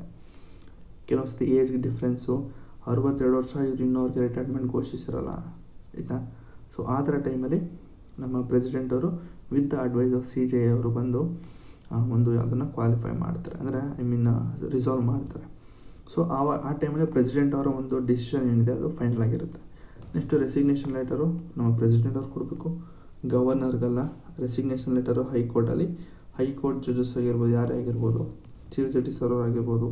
ಸೊ ಇವರು ಬಂದು ನಮ್ಮ ಪ್ರೆಸಿಡೆಂಟ್ ಅವರಿಗೆ ಬಂದು ರೆಸಿಗ್ನೇಷನ್ ಲೆಟರ್ ಕೊಡಬೇಕು. Next he can be removed from the office by the president on the recommendation of the parliament. So ಇಲ್ಲಿ ಸ್ಟೇಟ್ ಲೆಜಿಸ್ಲೇಚರ್ ಬರಲ್ಲ, ರಿಮೂವಲ್ ಪ್ರೊಸೆಸ್ ಮಾಡಬೇಕು ಅಂತಂದಾಗ ಪಾರ್ಲಿಮೆಂಟು ಡಿಸ್ಕಸ್ ಮಾಡಿ ಪ್ರೆಸಿಡೆಂಟ್ ಅವ್ರಿಗೆ ಅಡ್ವೈಸ್ ಮಾಡ್ತಾರೆ, ನೋಡಿ ಮೇಡಮ್ ಈ ಒಂದು ಸ್ಟೇಟಲ್ಲಿ ಕೆಲವೊಂದು ಜಡ್ಜಸ್ಗಳು ಭಾರಿ ನಾಟಕ ಆಡ್ತಾ ಇದ್ದಾರೆ ಅಥವಾ ಸರಿಯಾಗಿ ಕೆಲಸ ಮಾಡ್ತಾ ಇಲ್ಲ, ನ್ಯಾಯವನ್ನು ಒದಗಿಸ್ತಾ ಇಲ್ಲ, ಕೆಲವೊಂದು ಎಕ್ಸಿಕ್ಯೂಟಿವ್ ಏನಾಗಿದೆ ಜುಡಿಷಿಯಲ್ ಜೊತೆಗೆ ಸ್ವಲ್ಪ ಇನ್ವಾಲ್ವ್ ಆಗಿದೆ ಅನಿಸ್ತಾ ಇದೆ. ಸೊ ಇದರಿಂದ ನೀವು ಡಿಸ್ಕ್ವಾಲಿಫೈ ಮಾಡಿ ಅಥವಾ ರಿಮೂವ್ ಮಾಡಿ ಅಂತ ಏನಾದರೂ ಪಾರ್ಲಿಮೆಂಟು ಅಡ್ವೈಸ್ ಮಾಡಿದ್ರೆ, ಅಡ್ವೈಸ್ ಅಂದ ತಕ್ಷಣ ಸುಮ್ಮನೆ ಅಡ್ವೈಸ್ ಅಲ್ಲ ಅಥವಾ ಫೋನಲ್ಲಿ ಬಂದು ಹೇಳೋದಲ್ಲ, ಅಲ್ಲೂ ಕೂಡ ಒಂದು ರಿಮೂವಲ್ ಪ್ರೋಸೆಸ್ ಆಗ್ತದೆ. ಏನು ಅಂತಂದರೆ ಒಂದು ಹೌಸಿಂದ ಇನ್ನೊಂದು ಹೌಸ್ಗೆ ಹೋಗಬೇಕು, ಅದರಲ್ಲೂ ಕೂಡ 2/3 ಎಫೆಕ್ಟಿವ್ ಮೆಜಾರಿಟಿ ಬರಬೇಕು, ನಾಟ್ ಲೆಸ್ ದ್ಯಾನ್ 2/3 ವೋಟ್ಸ್ ಇರಬೇಕು ಅವ್ರಿಗೆ. ಸೊ ಅಷ್ಟು ಎಲ್ಲ ಆಗಿ ನಮ್ಮ ಪ್ರೆಸಿಡೆಂಟ್ ಅವ್ರಿಗೆ ಹೋದಾಗ ಮಾತ್ರ ಪ್ರೆಸಿಡೆಂಟ್ ಅವರು ರಿಮೂವ್ ಮಾಡಬಹುದು. ಸೊ ಅದನ್ನು ಮುಂದೆ ನೋಡೋಣ ಏನು ಅಂತ. So next he can vacate his office. ಅವರು ಯಾವಾಗ ಒಂದು ಆಫೀಸ್ನ ಖಾಲಿ ಮಾಡ್ತಾರೆ ಅಂದರೆ, ಅವರು ಸುಪ್ರೀಂ ಕೋರ್ಟ್ಗೆ ಜಡ್ಜ್ ಆಗಿ ಹೋದಾಗ, ಇಲ್ಲ ಅಂತಂದರೆ ಅವರೇನಾದರೂ ಟ್ರಾನ್ಸ್ಫರ್ ಆಗಿ ಹೋದಾಗ ಮಾತ್ರ ಅವರ ಒಂದು ಆಫೀಸ್ ಏನಿದೆ ಅದು ಖಾಲಿ ಆಗುತ್ತಂತೆ. Next removal of a judges ಏನು ಅಂತಂದರೆ, the judge of a high court can be removed from his office by an order of a president. So order of a president ಅಂದ ತಕ್ಷಣ ಸೊ ಈ ಪ್ರೆಸಿಡೆಂಟ್ ಅವ್ರಿಗೆ ಯಾರು ಒಂದು ಅಡ್ವೈಸ್ನ ಮಾಡ್ತಾರೆ ಅಂದರೆ, ಒಂದು ಪಾರ್ಲಿಮೆಂಟ್ ನೋಡ್ಕೊಳ್ಳುತ್ತೆ ನೋಡಿ. Only after an address by the parliament has been presented him in the same session of such removal. ಅಕಸ್ಮಾತ್ ರಿಮೂವ್ ಮಾಡಬೇಕು ಅಂದರೆ ಪಾರ್ಲಿಮೆಂಟಲ್ಲಿ ಡಿಸ್ಕಸ್ ಆಗಿ ಪಾರ್ಲಿಮೆಂಟಿಂದ ಪ್ರೆಸಿಡೆಂಟ್ಗೆ ಹೋಗಿ ಪ್ರೆಸಿಡೆಂಟರು ಆಮೇಲೆ ರಿಮೂವ್ ಮಾಡ್ತಾರೆ. ಸೊ ಅದ್ರ ಬಗ್ಗೆ ಡೀಟೇಲ್ ಆಗಿದೆ ನೋಡಿ. ಕಾಣಿಸ್ತಾರ ಇದು? ಸೊ ಕಾಣಿಸಿರುತ್ತೆ ಅಂದ್ಕೊಳ್ತೀನಿ ಇದನ್ನು. ನೆಕ್ಸ್ಟು ದ ಅಡ್ರೆಸ್ ಏನಿದೆ the address should be supported by special majority ನೋಡಿ. ಸ್ಪೆಷಲ್ ಮೆಜಾರಿಟಿ ಬೇಕಂತೆ. Special majority of each house of the parliament including Rajya Sabha Lok Sabha ಎರಡೂ. ಈಗ ಲೋಕಸಭೆಯಲ್ಲಿ ಏನಾದ್ರು ಬಂತು ಅಂದಾಗ ಡಿಸ್ಕಷನು, ಆ ಲೋಕಸಭೆಯಲ್ಲಿ not less than 2/3 of total votes. So 3/2 ಜನ ಸಪೋರ್ಟ್ ಮಾಡಿ ರಾಜ್ಯಸಭೆ ಕಳಿಸ್ಬೇಕು. ಸೊ ನೆಕ್ಸ್ಟ್ ರಾಜ್ಯಸಭೆಯಲ್ಲೂ ಕೂಡ ಡಿಸ್ಕಷನಲ್ಲಿ ಆಗಿ ರಾಜ್ಯಸಭೆಯಲ್ಲೂ ಕೂಡ 2/3 ಜನ ನಮಗೂ ಕೂಡ ಈ ರಿಮೂವಲ್ ಪ್ರೊಸೆಸ್ಗೆ ಒಪ್ಪಿಗೆ ಇದೆ ಅಂತ ಹೇಳಿದ್ರೆ ಮಾತ್ರ ಅದು ಪ್ರೆಸಿಡೆಂಟ್ ಗಂಟ ಹೋಗುತ್ತೆ. ಸೊ ಪ್ರೆಸಿಡೆಂಟರು ಅದನ್ನೆಲ್ಲ ನೋಡಿ ಇಷ್ಟು ಜನ ಒಪ್ಪಿದ ಮೇಲೆ ನಂದೇನು ಇದೆ ಅಂತಂದ್ಬಿಟ್ಟು ಅವರು ಕೂಡ ರಿಮೂವಲ್ ಪ್ರೊಸೆಸ್ಗೆ ಕಂಟಿನ್ಯೂ ಮಾಡ್ತಾರೆ. ಸರಿನಾ? Not less than 2/3 of the total. The majority should be not less than the 2/3 of the members of that house present and voting. ಆ ಒಂದು ಹೌಸಲ್ಲಿ ಎಷ್ಟು ಜನ ಪ್ರೆಸೆಂಟ್ ಆಗಿರ್ತಾರೆ ಅಷ್ಟು ಜನದಲ್ಲಿ 2/3 ಅಷ್ಟು ಜನ ವೋಟ್ ಮಾಡಬೇಕಂತೆ. ಅಕಸ್ಮಾತ್ 500 ಜನದಲ್ಲಿ, ಈಗ ಲೋಕಸಭೆಯಲ್ಲಿ 500 ಜನ ಇದ್ದಾರೆ ಅಂತ ನೋಡ್ಕೊಳ್ಳಿ. 500 ಜನದಲ್ಲಿ ಬರೀ 100 ಜನ ಇದ್ದಾರೆ, 100 ಜನ ಪ್ರೆಸೆಂಟ್ ಆಗಿದ್ದಾರೆ ಅಂದರೆ ಆ 100 ಜನದಲ್ಲಿ 2/3 ಅಂದರೆ 66% ಅವರು ವೋಟ್ ಮಾಡಬೇಕಾಗ್ತದೆ. ಸೊ ಆ ಥರ ಒಂದು ವೋಟ್ ಮಾಡಿದಾಗ ಅದು ನಮ್ಮ ಪ್ರೆಸಿಡೆಂಟ್ ಅವರಿಗೆ ಹೋಗಿ ಪ್ರೆಸಿಡೆಂಟ್ ಅವರು ರಿಮೂವ್ ಮಾಡ್ತಾರೆ. So next thus the judges of the High Court can be removed in the same manner on the same grounds as the judges of Supreme Court. So ಈ ಒಂದು high court ಜಡ್ಜಸ್ನ ಹೇಗೆ remove ಮಾಡ್ತಾರೆ ಅಂತಂದರೆ supreme court ಅವ್ರನ್ನ ಹೇಗೆ remove ಮಾಡ್ತಾರೋ same procedure ಅಂತೆ ಈ ಅಂತೇಳು. ಸೊ ಸುಪ್ರೀಂ ಕೋರ್ಟಲ್ಲಿ ನಾನು ಹೇಳಿರಲಿಲ್ಲ ಇದ್ರ ಬಗ್ಗೆ, ಯಾಕಂದರೆ ಸ್ಕಿಪ್ ಮಾಡಿಸಿದೆ. ಜಡ್ಜಸ್ ಇನ್ಕ್ವೈರಿ ಆ್ಯಕ್ಟ್ ಅಂತ. ಬಟ್ ಕೆಲವೊಂದು ಮೈನ್ಸ್ ಆನ್ಸರ್ ನೋಡಿದಾಗ ಕೆಲವೊಂದು ಕ್ವಶನ್ಗಳು ಇದ್ರ ಬಗ್ಗೆ ಕೇಳಿದ್ದಾರೆ ಅಂತ ಗೊತ್ತಾಯಿತು. ಸೊ ಸುಪ್ರೀಂ ಕೋರ್ಟ್ ನೋಡಿ ಇದನ್ನು ನೋಡಿದ್ರೆ ಅವರು ಇದನ್ನು ಒಂದು ಸತಿ ಡೀಟೇಲಾಗಿ ಕೇಳ್ಕೊಬಿಡಿ, ಯಾಕಂತಂದರೆ ಅದು ಕೂಡ ಇದು ಕೂಡ ಎರಡೂ ಸೇಮ್ ಇರ್ತದೆ. ಸರಿನಾ? ಇದನ್ನೊಂದು ಸತಿ ನೋಡಿಬಿಟ್ಟು ಸುಪ್ರೀಂ ಕೋರ್ಟ್ ನೋಡಿದ್ರೆ ನಿಮಗೆ ಡೀಟೇಲಾಗಿ ಅರ್ಥ ಆಗುತ್ತೆ. Next the judges inquiry act 1968 regulate the procedure of removal. ಸರಿ, ಈ ಒಂದು ಜಡ್ಜಸ್ ಇನ್ಕ್ವೈರಿ ಆ್ಯಕ್ಟ್ ಏನಿದೆ 1968 ಇದು ಈ ಒಂದು ಇನ್ಕ್ವೈರಿ ಆ್ಯಕ್ಟಲ್ಲಿ ನಮ್ಮ ಜಡ್ಜಸ್ನ ರಿಮೂವಲ್ ಪ್ರೊಸೆಸ್ ಬಗ್ಗೆ ಡೀಟೇಲಾಗಿ ಹೇಳಿದೆಯಂತೆ. ಒಂದಷ್ಟು ರೆಕಮೆಂಡೇಶನ್ ಕೊಟ್ಟಿದೆ. ಸೊ ಆ ಒಂದು ರೆಕಮೆಂಡೇಶನ್ ಅಥವಾ ರೂಲ್ಸಿಂದ ಅವರು ಇವ್ರನ್ನ ತೆಗಿಬೋದು ಅಂತ ಹೇಳಿದೆ. ಸೊ ಏನೇನು ಅಂತಂದರೆ the removal motion signed by 100 members in case of Lok Sabha and 50 members in case of Rajya Sabha. 2 is to give one to the speaker or chairman. ಈಗ ಕೆಲವೊಂದು ರಿಮೂವಲ್ ಮೋಷನ್ ಅಂದರೆ ಸ್ಟಾರ್ಟಿಂಗ್ ಹೋಗ್ತಾರಲ್ಲ, ಹೋಗ್ಬಿಟ್ಟು ನಾನು ಇದೊಂದು ಫೈಲ್ ಮಾಡ್ತಾಯಿದ್ದೀನಿ ರಿಮೂವಲ್ ಪ್ರೊಸೆಸ್ಸಿಗೆ, ವೋಟಿಂಗ್ ಅಲ್ಲ, ಫಸ್ಟು ಮೋಷನ್ ಸ್ಟಾರ್ಟಿಂಗ್ ಹೋಗಿ ಒಂದು ಅಪ್ಲಿಕೇಶನ್ ಕೊಡ್ತಾರಲ್ಲ, ಆ ಒಂದು ಅಪ್ಲಿಕೇಶನ್ ಕೊಡಬೇಕು ಅಂದಾಗ ನಿಮ್ಮ ಹಿಂದೆ 100 ಜನ ಇರಬೇಕು ಲೋಕಸಭೆ ಆಗಿದ್ದರೆ. ಅಕಸ್ಮಾತ್ ನೀವೇನಾದ್ರು ರಾಜ್ಯಸಭಾ ಮೆಂಬರ್ ಆಗಿತ್ತು ಅಂದರೆ ನಿಮ್ಮ ಹಿಂದೆ 50 ಜನ ಸಪೋರ್ಟ್ ಇದ್ದರೆ ಸಾಕು. ಸೊ ನೀವೇನಾದ್ರು ಸ್ಪೀಕರ್ ಅಥವಾ ಚೇರ್ಮನ್ ಕೊಟ್ಟಾಗ ಅವರಿಬ್ಬರು ಅದನ್ನು ನೋಡಿ ನೆಕ್ಸ್ಟು ಅದನ್ನು ಡಿಸ್ಕಷನ್ಗೆ ಇಡ್ತಾರೆ. ಅಂದರೆ ಆ ಲೋಕಸಭೆ ಏನಿದೆ ಆ ಡಿಸ್ಕಷನ್ಗೆ ಇಡ್ತಾರೆ. ಸೊ ಅದರಿಂದ ಏನೋ ಮುಂದಿನ ಪ್ರೊಸೀಜರ್ ಏನೋ ನಡೀತದೆ. ಸರಿನಾ? Next the speaker or chairman may admit the motion or refuse to admit. So ಅವರು ಕೂಡ ಅಡ್ಮಿಟ್ ಮಾಡ್ಕೊಳ್ಳೇಬೇಕು ಅಂತೇನಿಲ್ಲ. ಅವರು ಕೂಡ ಕೆಲವೊಂದು ಸತಿ 100 ಅಲ್ಲ 200 ಜನ ಸಪೋರ್ಟ್ ಇದ್ದರೂ ಕೂಡ ಅವರು ರಿಜೆಕ್ಟ್ ಮಾಡೋ ಒಂದು ಸಂದರ್ಭಗಳಿದೆ. Next if it is admitted then the speaker or chairman is to constitute a 3 member committee to investigate into the charges. So ಅಕಸ್ಮಾತು ಅವ್ರು ರಿಜೆಕ್ಟ್ ಮಾಡಿದೆ, ಅವರು ಅಡ್ಮಿಟ್ ಮಾಡಿಕೊಂಡ್ರೆ, ಅವರು ಒಪ್ಕೊಂಡ್ರೆ ಅವರು ಒಂದು 3 ಜನದ ಒಂದು ಕಮಿಟಿಯನ್ನು ಮಾಡ್ತಾರಂತೆ. ಯಾರು? ನಮ್ಮ ಸ್ಪೀಕರ್ ಅಥವಾ ಚೇರ್ಮನ್. ನೀವು ಹೋಗಿ ಲೋಕಸಭೆಯಲ್ಲಿ ಹೋಗಿ ಒಂದು ಅಪ್ಲಿಕೇಶನ್ ಕೊಟ್ಟಿದ್ರೆ ಲೋಕಸಭೆಯಲ್ಲಿ ಡಿಸ್ಕಷನ್ ಆಗ್ತದೆ, ಅಥವಾ ರಾಜ್ಯಸಭೆಯಲ್ಲಿ ಹೋಗಿ ನೀವು ಒಂದು ರಿಮೂವಲ್ ಅಂದರೆ ಒಂದು ಮೋಷನ್ನ ನೀವು ರಾಜ್ಯಸಭೆಯಲ್ಲಿ ಕೊಟ್ಟಿದ್ರೆ ನಮ್ಮ ಚೇರ್ಮನ್ ಅವ್ರು ನೋಡ್ಕೊಳ್ತಾರೆ. 3 ಮ್ಯಾನ್ ಕಮಿಟಿಯನ್ನು ರಚನೆ ಮಾಡ್ತಾರೆ. ಸೊ 3 ಮೆಂಬರ್ ಕಮಿಟಿಯನ್ನು ಏನಾಗುತ್ತೆ ಇನ್ವೆಸ್ಟಿಗೇಟ್ ಮಾಡೋದಕ್ಕೆ ರಚನೆ ಆಗುತ್ತೆ. ಸೊ ಆ ಕಮಿಟಿಯಲ್ಲಿ ಯಾರಿರ್ತಾರೆ ಅಂತಂದರೆ ಒಂದು ನಮ್ಮ chief justice of or judges of the supreme court ಇರ್ತದೆ. ನಮ್ಮ chief justice of supreme court ಏನಿದ್ದಾರೆ ಅವ್ರು ಇರ್ಬೋದು, ಇಲ್ಲ ಅಂದರೆ ಅದರ್ ಜಡ್ಜಸ್ ಇರ್ಬೋದು. ಇಲ್ಲ ಅಂತಂದರೆ ಸಾಮಾನ್ಯವಾಗಿ ನಮ್ಮ judges of supreme court chief ಜಸ್ಟಿಸ್ಗಳನ್ನ ಬಿಟ್ಟು ಬೇರೆ ಜಡ್ಜಸ್ಗಳು ಈ ಒಂದು ಇನ್ವೆಸ್ಟಿಗೇಷನ್ ಈ ಪ್ರೊಸೆಸ್ಗೆ ಇನ್ವಾಲ್ವ್ ಆಗ್ತಾರೆ. Next C J of high court, chief justice of high court ಇರ್ತಾರಲ್ಲ ಅವರು ಕೂಡ ಇರ್ತಾರೆ. ನೆಕ್ಸ್ಟು ಅದರ್ ಕೋರ್ಟ್ಸ್ ಜುರಿಸ್ಟು, ಅದರ ಡಿಸ್ಟಿಂಗ್ವಿಶ್ ಜುರಿಸ್ಟ್ ಅಂತಂದರೆ ಏನಿಲ್ಲ, ದೇ ಆರ್ ಲೈಕ್ ಜಡ್ಜಸ್ ಲೆವೆಲ್ಗೆ ಒಂದಷ್ಟು ಆಫೀಸರ್ಗಳೇ ಇರ್ತಾರೆ. ಸೊ ಅವರು ಕೂಡ ಈ ಒಂದು ಕಮಿಟಿಗೆ ಒಂದು ಮೆಂಬರ್ ಆಗಿರ್ತಾರೆ. ಒಟ್ಟು ಮೂರು ಜನದ ಒಂದು ಕಮಿಟಿ ರಚನೆ ಆಗುತ್ತಂತೆ. ಅಕಸ್ಮಾತ್ if the committee find the judges to be guilty of misbehaviour, ಯಾವ ಒಂದು ರೀಸನ್ಗೆ ಈ ಒಂದು ರಿಮೂವಲ್ ಪ್ರೊಸೆಸ್ ಆಗುತ್ತೆ ಅಂದರೆ misbehaviour or suffering from an incapacity, ಅವರು ಆ ಒಂದು ಪೋಸ್ಟ್ಗೆ ಯೋಗ್ಯರಲ್ಲ, ಆ ಒಂದು ಪೋಸ್ಟ್ ಅವರು ಸರಿಯಾಗಿ ನೋಡ್ಕೋತಾ ಇಲ್ಲ ಅಂತಂದಾಗ ಮಾತ್ರ ಇವನ್ನ ರಿಮೂವ್ ಮಾಡ್ಬೋದು. But if the committee finds, ಅಕಸ್ಮಾತು ಕಮಿಟಿ ಏನಾದ್ರು ಈ ಜಡ್ಜಸ್ಸು ಮಿಸ್ಚೀಫ್ ಅಥವಾ ಗಿಲ್ಟಿ ಅಂತ ಏನಾದ್ರು ಇನ್ವೆಸ್ಟಿಗೇಷನಲ್ಲಿ ಪ್ರೂವ್ ಆಯಿತು ಅಂದರೆ ಸೊ ಅದೇನಾಗುತ್ತೆ, ಹೌಸ್ಗೆ ಹೋಗುತ್ತೆ. ಇನ್ವೆಸ್ಟಿಗೇಷನಲ್ಲಿ ಸತ್ಯ ಬಂದಿದೆ, ಓಕೆನಾ, ಸತ್ಯ ಬಂದಿದೆ, ಸೊ ನೀವು ಇನ್ನು ಮುಂದೆ ನೀವು ಡಿಸ್ಕಷನ್ ಮಾಡ್ಬೋದು ಅಂತ ಅಂದ್ಬಿಟ್ಟು ಈ ಮೂರು ಜನರ ಒಂದು ಕಮಿಟಿ ಪಾರ್ಲಿಮೆಂಟ್ಗೆ ಕೊಡುತ್ತೆ. ಸೊ ನೆಕ್ಸ್ಟು ಈ ಪಾರ್ಲಿಮೆಂಟಲ್ಲಿ ಕೂಡ ಡಿಸ್ಕಷನ್ ಆಗಿ ಅದು ಕೂಡ ಸ್ಪೆಷಲ್ ಮೆಜಾರಿಟಿಯಿಂದ ಒಂದು ಹೌಸಿಂದ ಇನ್ನೊಂದು ಹೌಸ್ಗೆ, ನೆಕ್ಸ್ಟು ಇನ್ನೊಂದು ಹೌಸಿಂದ ಪ್ರೆಸಿಡೆಂಟ್ಗೆ ಪಾಸ್ ಆಗುತ್ತೆ. ಎಷ್ಟು not less than 2/3 of total members voting and present and voting. Next after the motion is passed by the each of the parliament by special majority and address is present to the parliament, ಇದು president. So next ಅದು president ಅವ್ರಿಗೆ ಹೋಗುತ್ತೆ for the removal of judges. ಅದಾದಮೇಲೆ president ಅವ್ರು ನೋಡಿ, ನೀವು ಇಷ್ಟೊಂದೆಲ್ಲ investigation ಆಗಿ ಇಷ್ಟೊಂದೆಲ್ಲ ಡಿಸ್ಕಷನ್ ಆಗಿ 2/3 ಅಷ್ಟು ವೋಟಿಂಗ್ನ ಗೆದ್ಕೊಂಡು ಬಂದಿದ್ದೆ ನನ್ನ ಹತ್ರ ಅಂತಂದರೆ ಇದಕ್ಕೆ ನಾನು ಸೈನ್ ಹಾಕಲೇಬೇಕು ಅಂದ್ಬಿಟ್ಟು ನಮ್ಮ ಪ್ರೆಸಿಡೆಂಟ್ ಅವರು ಸೈನ್ ಹಾಕಿ ರಿಮೂವ್ ಮಾಡ್ತಾರೆ. ಸೊ ಇದರಿಂದ ಏನಾಗುತ್ತೆ ಅಂದರೆ it is clear that the procedure of the impeachment of a judges of a high court is same as that of judges of the supreme court. So it is like same ಇದೆಯಂತೆ. It is interesting know that no judges of the high court has been impeach so far. So ಇಲ್ಲಿ ಯಾಕೆ ಇಂಪ್ರೀಚ್ಮೆಂಟ್ ಅನ್ನೋ ಒಂದು word use ಮಾಡಿದ್ದಾರೆ ಅಂತ ಗೊತ್ತಾಗ್ತಾನೆ. But ಇಲ್ಲಿ ಇಂಪ್ರೀಚ್ಮೆಂಟ್ ಅಂತ ಬರೋದು ಬರೀ ನಮ್ಮ ಪ್ರೆಸಿಡೆಂಟ್ ಅವ್ರಿಗಾಗಿರುತ್ತೆ, ಬಟ್ ಯಾವ ಒಂದು ಬೇರೆ ಆಫೀಸರ್ಗೆ ಬರಬಾರ್ದು. ಸೊ ಬಟ್ ಸ್ಟಿಲ್ ಲಕ್ಷ್ಮೀಕಾಂತರ ಇಂಪ್ರೀಚ್ಮೆಂಟ್ ಅನ್ನೋ ಒಂದು ವರ್ಡ್ ಯೂಸ್ ಆಗಿದೆ. ಓಕೆ, ಇದು ನಿಮ್ಗೆ ಗೊತ್ತಿರಲಿ ಅಂತ ಅಷ್ಟೇ. ಸರಿ, next the transfer of a judges. ಯಾರು ಟ್ರಾನ್ಸ್ಫರ್ ಮಾಡ್ತಾರೆ, ಹೇಗಿದ್ರು ಅಪಾಯಿಂಟ್ ಮಾಡೋದು ನಮ್ಮ ಪ್ರೆಸಿಡೆಂಟ್ ಅವರು ಅಥವಾ ರಿಮೂವಲ್ ಮಾಡೋದು ಕೂಡ ನಮ್ಮ president.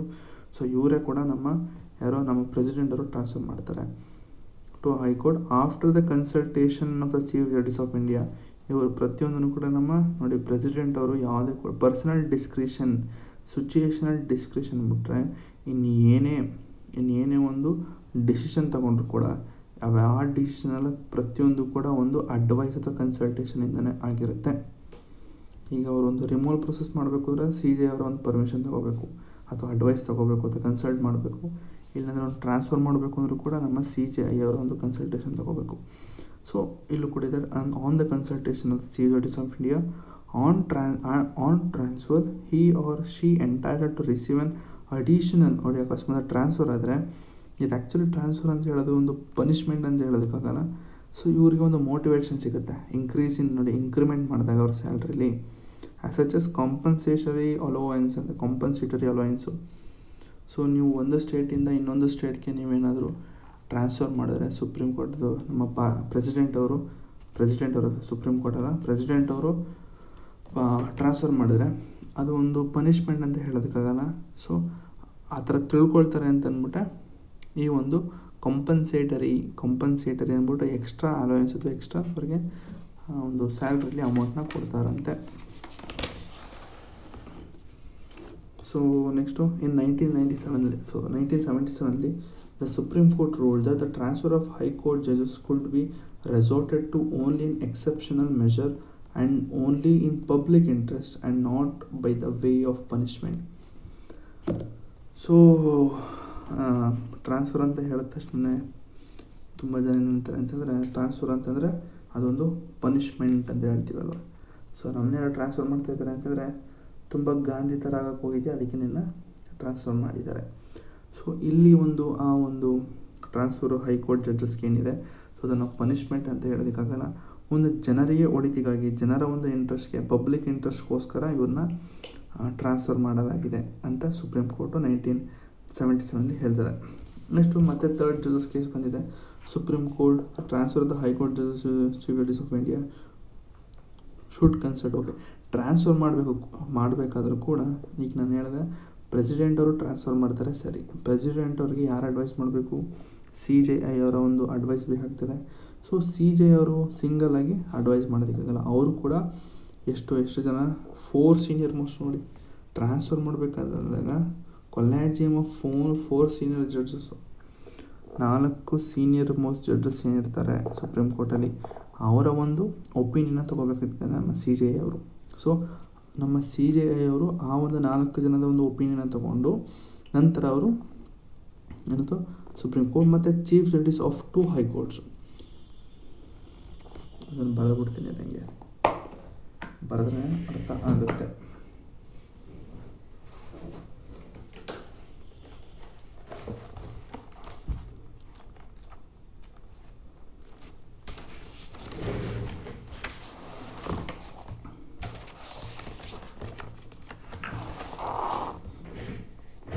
Okay, third judgment case ಏನು ಬಂದಿದ್ದು ಅಪಾಯಿಂಟ್ಮೆಂಟ್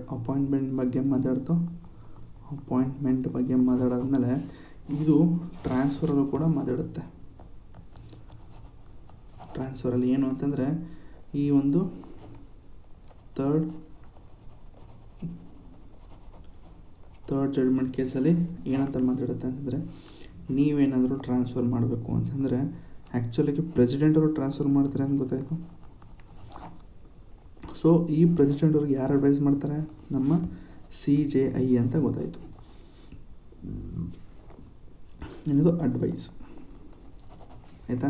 ಸೊ ಈ CJI ಅವರು ಸಿಂಗಲ್ ಆಗಿ ನೋಡಿ, ನಾಟ್ ಸಿಂಗಲ್ ಒಪಿನಿಯನ್ ಅಥವಾ ಅಡ್ವೈಸ್ ಅದು. ಸೊ ಸಿಂಗಲ್ ಆಗಿ ನೋಡಿ ಮೇಡಮ್ ಇವ್ರನ್ನೇ ಅಪಾಯಿಂಟ್ ಮಾಡಿ ಅಥವಾ ಇವ್ರನ್ನ ಟ್ರಾನ್ಸ್ಫರ್ ಮಾಡಿ ಅಂತ ಹೇಳೋ ಹಾಗಿಲ್ಲ. ಸೊ ಈ CJI ಅವರು ಇವ್ರಿಗೆ ಪ್ರೆಸಿಡೆಂಟ್ ಅವ್ರಿಗೆ ಅಡ್ವೈಸ್ ಮಾಡೋಕ್ಕಿಂತ ಮುಂಚೆ ಅವ್ರೇನು ಮಾಡಬೇಕು ಅಂದರೆ 4 ಜನದ ಒಂದು ಕೊಲೆಜಿಯಮ್ ನೋಡಿ, 4 ಜನ, 1 2 3 4, ಇದು ಕೊಲೆಜಿಯಮ್ ಯಾವುದು ಸುಪ್ರೀಂ ಕೋರ್ಟ್ನ ಒಂದು ಕೊಲೆಜಿಯಮ್ ಆಗಿರುತ್ತೆ. SC ಅಂತಂದರೆ ಸುಪ್ರೀಂ ಕೋರ್ಟು. ಸೊ ಸುಪ್ರೀಂ ಕೋರ್ಟ್ನ ಒಂದು 4 ಜನದ ಒಂದು ಕೊಲೆಜಿಯಮ್ ಪ್ಲಸ್ 2 ಹೈಕೋರ್ಟ್, 2 ಹೈಕೋರ್ಟ್ ಇರೋ ಇದು ಸೀನಿಯರ್ ಮೋಸ್ಟು. ನೆಕ್ಸ್ಟ್ ಇದು CJI chief justice of state, senior most judges of supreme court. So ಇವರ ಇಬ್ಬರ ಒಂದು ಒಪಿನಿಯನ್ ತಗೊಳುತ್ತೆ ಯಾರು? CJI. ಈ CJI ಅವರು ಇವರ ಒಂದು ಒಪಿನಿಯನ್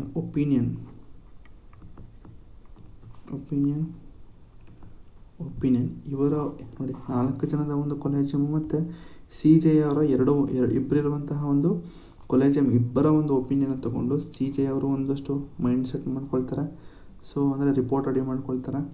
ಸೊ ಈ CJI ಅವರು ನೆಕ್ಸ್ಟು ಪ್ರೆಸಿಡೆಂಟ್ ಅವ್ರಿಗೆ ಹೇಳ್ತಾರೆ, ನೋಡಿ ಪ್ರೆಸಿಡೆಂಟ್ ಸಾಹೇಬ್ರೆ, ನನ್ನ ಒಂದು ಕೊಲೆಜಿಯಮ್ ಏನು ಮಾಡಿದ್ದೀವಿ, 4 ಜನದ ಒಂದು ಸೀನಿಯರ್ ಮೋಸ್ಟ್ ಜಡ್ಜಸ್ಸು ಮತ್ತು 2 CJI ಆಫ್ ಸ್ಟೇಟು, ಇವರ ಒಂದು ಒಪಿನಿಯನ್ ಮುಖಾಂತರ ನನಗೆ ಒಂದು ತಿಳಿದು ಬಂತು, ನೀವು ಇವ್ರನ್ನೇ ಟ್ರಾನ್ಸ್ಫರ್ ಮಾಡಿ ಅಂತ ಪ್ರೆಸಿಡೆಂಟ್ ಅವ್ರಿಗೆ ಹೇಳ್ತಾರೆ. ಸೊ ಪ್ರೆಸಿಡೆಂಟ್ ಅವರು ಆಮೇಲೆ ಟ್ರಾನ್ಸ್ಫರ್ ಮಾಡ್ತಾರೆ. ಅಲ್ಲಿಗೆ transfer of high court judges. So ಇಷ್ಟು ಪ್ರೊಸೀಜರು ಥರ್ಡ್ ಜಡ್ಜ್ಮೆಂಟ್ ಕೇಸಲ್ಲಿ ಗೊತ್ತಾಗುತ್ತೆ.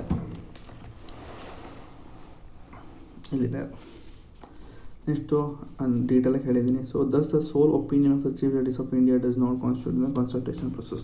ಸೊ ಈ ಒಂದು ಒಪಿನಿಯನ್ ಅಥವಾ ಅಡ್ವೈಸ್ ಅಂತ ಏನು ಕೊಡ್ತಾರೆ, ಅದು ಕನ್ಸಲ್ಟೇಷನ್ ಅಂತ ಏನು ಮಾಡ್ತಾರೆ, ಅದು ಚೀಫ್ ಜಸ್ಟಿಸ್ ಅವರ ಒಂದು ಸಿಂಗಲ್ ಒಪಿನಿಯನ್ ಆಗಿರೋದಿಲ್ಲ. ಸೊ ಇಷ್ಟು ಬಂದು ಟ್ರಾನ್ಸ್ಫರ್ ಬಗ್ಗೆ ಮಾತಾಡೋದು. ಟ್ರಾನ್ಸ್ಫರ್ ಅಲ್ಲ, ಏನಿದು ರಿಮೂವಲ್ ಆಫ್ ಜಡ್ಜಸ್ ಮತ್ತು ಟ್ರಾನ್ಸ್ಫರ್ ಆಫ್ ಜಡ್ಜಸ್ ಬಗ್ಗೆ ಆಯಿತು. Next acting and additional and retired judges ಅಂತ. ಸೊ ಮೊದಲನೇದು ಆ್ಯಕ್ಟಿಂಗ್ ಚೀಫ್ ಜಸ್ಟಿಸ್ ಅಂತ. ಏನಿದು ಅಂತಂದರೆ the president can appoint a judges of a high court as an acting chief justice of high court when the office is fall vacant, so term temporary absent to unable to perform the duty. So ಈಗ ಏನು ಮಾಡ್ತಾರೆ ಅಂತಂದರೆ ಹೈಕೋರ್ಟಲ್ಲಿರೋ chief justice ಅವ್ರಿಗೆ ಏನೋ ಹುಷಾರಿರಲ್ಲ, ಅಥವಾ ಅವ್ರು ಏನೋ ಬೇರೆ ಕೆಲಸದಲ್ಲಿರ್ತಾರೆ, ಅಥವಾ ಅವ್ರು ಏನೋ ಬೇರೆ ವೆಕೇಷನ್ಲಿರ್ತಾರೆ. ಸೊ ಏನೋ ಒಂದು ರೀಸನ್ನಿಂದ ಅವರು ಆ್ಯಬ್ಸೆಂಟ್ ಆಗಿರ್ಬೋದು, ಏನೋ ಒಂದು ಇದರಿಂದ ಅವರು ಆ ಒಂದು ಚೀಫ್ ಜಸ್ಟಿಸ್ ಆಫ್ ಸ್ಟೇಟ್ ಅನ್ನೋ ಒಂದು ಪ್ಲೇಸಲ್ಲಿ ಅವರು ಕೆಲ ದಿನಗಂಟ ಇರಲಿಲ್ಲ ಅಂತಂದರೆ ನಮ್ಮ ಪ್ರೆಸಿಡೆಂಟಲ್ಲಿ ಏನು ಮಾಡ್ತಾರೆ, ಅದೇ ಟೈಮಲ್ಲಿ ಬೇರೆ ಒಂದು ಅಂದರೆ ಅದೇ ಹೈಕೋರ್ಟ್ಲಿದ್ದಂತಹ ಬೇರೆ ಒಂದು ಜಡ್ಜಸ್ನ ಟೆಂಪ್ರವರಿಯಾಗಿ ನೋಡಪ್ಪ ಅವರು ಬರೋವರೆಗೂ ನೀನು ಆ ಸ್ಥಾನವನ್ನು ತುಂಬು ಅಂತ ಅಂದ್ಬಿಟ್ಟು ಇನ್ನೊಬ್ಬ ಜಡ್ಜಸ್ನ ಬಂದು ಕೂರಿಸ್ತಾರೆ. ಆ್ಯಕ್ಟಿಂಗ್ ಚೀಫ್ ಜಸ್ಟಿಸ್ ಅಂದರೆ ಅವ್ನು ಬರೋವರೆಗೂ ನೀನು ಆ ಒಂದು ಪ್ಲೇಸ್ನ ತುಂಬಿಸು, ಆ ಒಂದು ಪ್ಲೇಸು ವೈಡ್ ಆಗಬಾರ್ದು, ವೆಕೆಂಟ್ ಆಗಬಾರ್ದು, ಆಯಿತಾ. ಸೊ ಅದು ಒಂದು ಆ್ಯಕ್ಟಿಂಗ್ ಚೀಫ್ ಜಸ್ಟಿಸ್ ಆಗಿರುತ್ತೆ. Next additional and acting judges ಅಂದರೆ the president can appoint the duly qualified person as additional judges of the high court for temporary period not exceeding 2 years. So ಏನಾಗುತ್ತೆ ಅಂತಂದರೆ there is a temporary increase in business, okay, high court arrears work is high court, okay ಸರಿ. ಏನಾಗುತ್ತೆ ಅಂತಂದರೆ ಕೆಲವೊಂದು ಸತಿ ನಮ್ಮಲ್ಲಿ ಇರುವಂತಹ ಜಡ್ಜಸ್ಗಳ ಸಂಖ್ಯೆ 20 ಇದ್ರು ಅಂತ ತಿಳ್ಕೊಳ್ಳಿ ಕರ್ನಾಟಕದಲ್ಲಿ. ಆದರೆ ಬಟ್ ವರ್ಕ್ ಲೋಡ್ ತುಂಬ ಜಾಸ್ತಿ ಇರುತ್ತೆ, ವರ್ಕ್ ಲೋಡು ತುಂಬ ಪೆಂಡಿಂಗ್ ಕೇಸ್ಗಳು, ಆಯಿತಾ. ಸೊ ಈ ಥರ ಎಲ್ಲ ಇದ್ದಾಗ ನಮ್ಮ ಪ್ರೆಸಿಡೆಂಟ್ ಅವ್ರು ಏನು ಮಾಡ್ತಾರೆ ಅಂತಂದರೆ ಅಲ್ಲೇ ಇದ್ದಂತಹ ಇಲ್ಲಿ ಡೆಲ್ಲಿ ಕ್ವಾಲಿಫೈಡ್ ಪರ್ಸನ್ ಅಂತಂತಂದರೆ ಡೆಲ್ಲಿ ಅಂದ ತಕ್ಷಣ ಯಾರೋ ಡಲ್ ಆಗಿರೋನ ಬಂದು ಆ ಜಾಗದಲ್ಲಿ ಕೂರಿಸ್ತಾರೆ ಅನ್ನೋ ಒಂದು ಅರ್ಥ ಅಲ್ಲ. ಈಗ ಡಿಸ್ಟಿಕ್ ಕೋರ್ಟಲ್ಲಿ ಕೆಲವೊಂದು ಜಡ್ಜಸ್ಗಳಿರ್ತದೆ, ತಾಲೂಕು ಕೋರ್ಟ್ಗಳಲ್ಲಿ ಕೆಲವೊಂದು ಜಡ್ಜಸ್ಗಳಿರ್ತಾರೆ.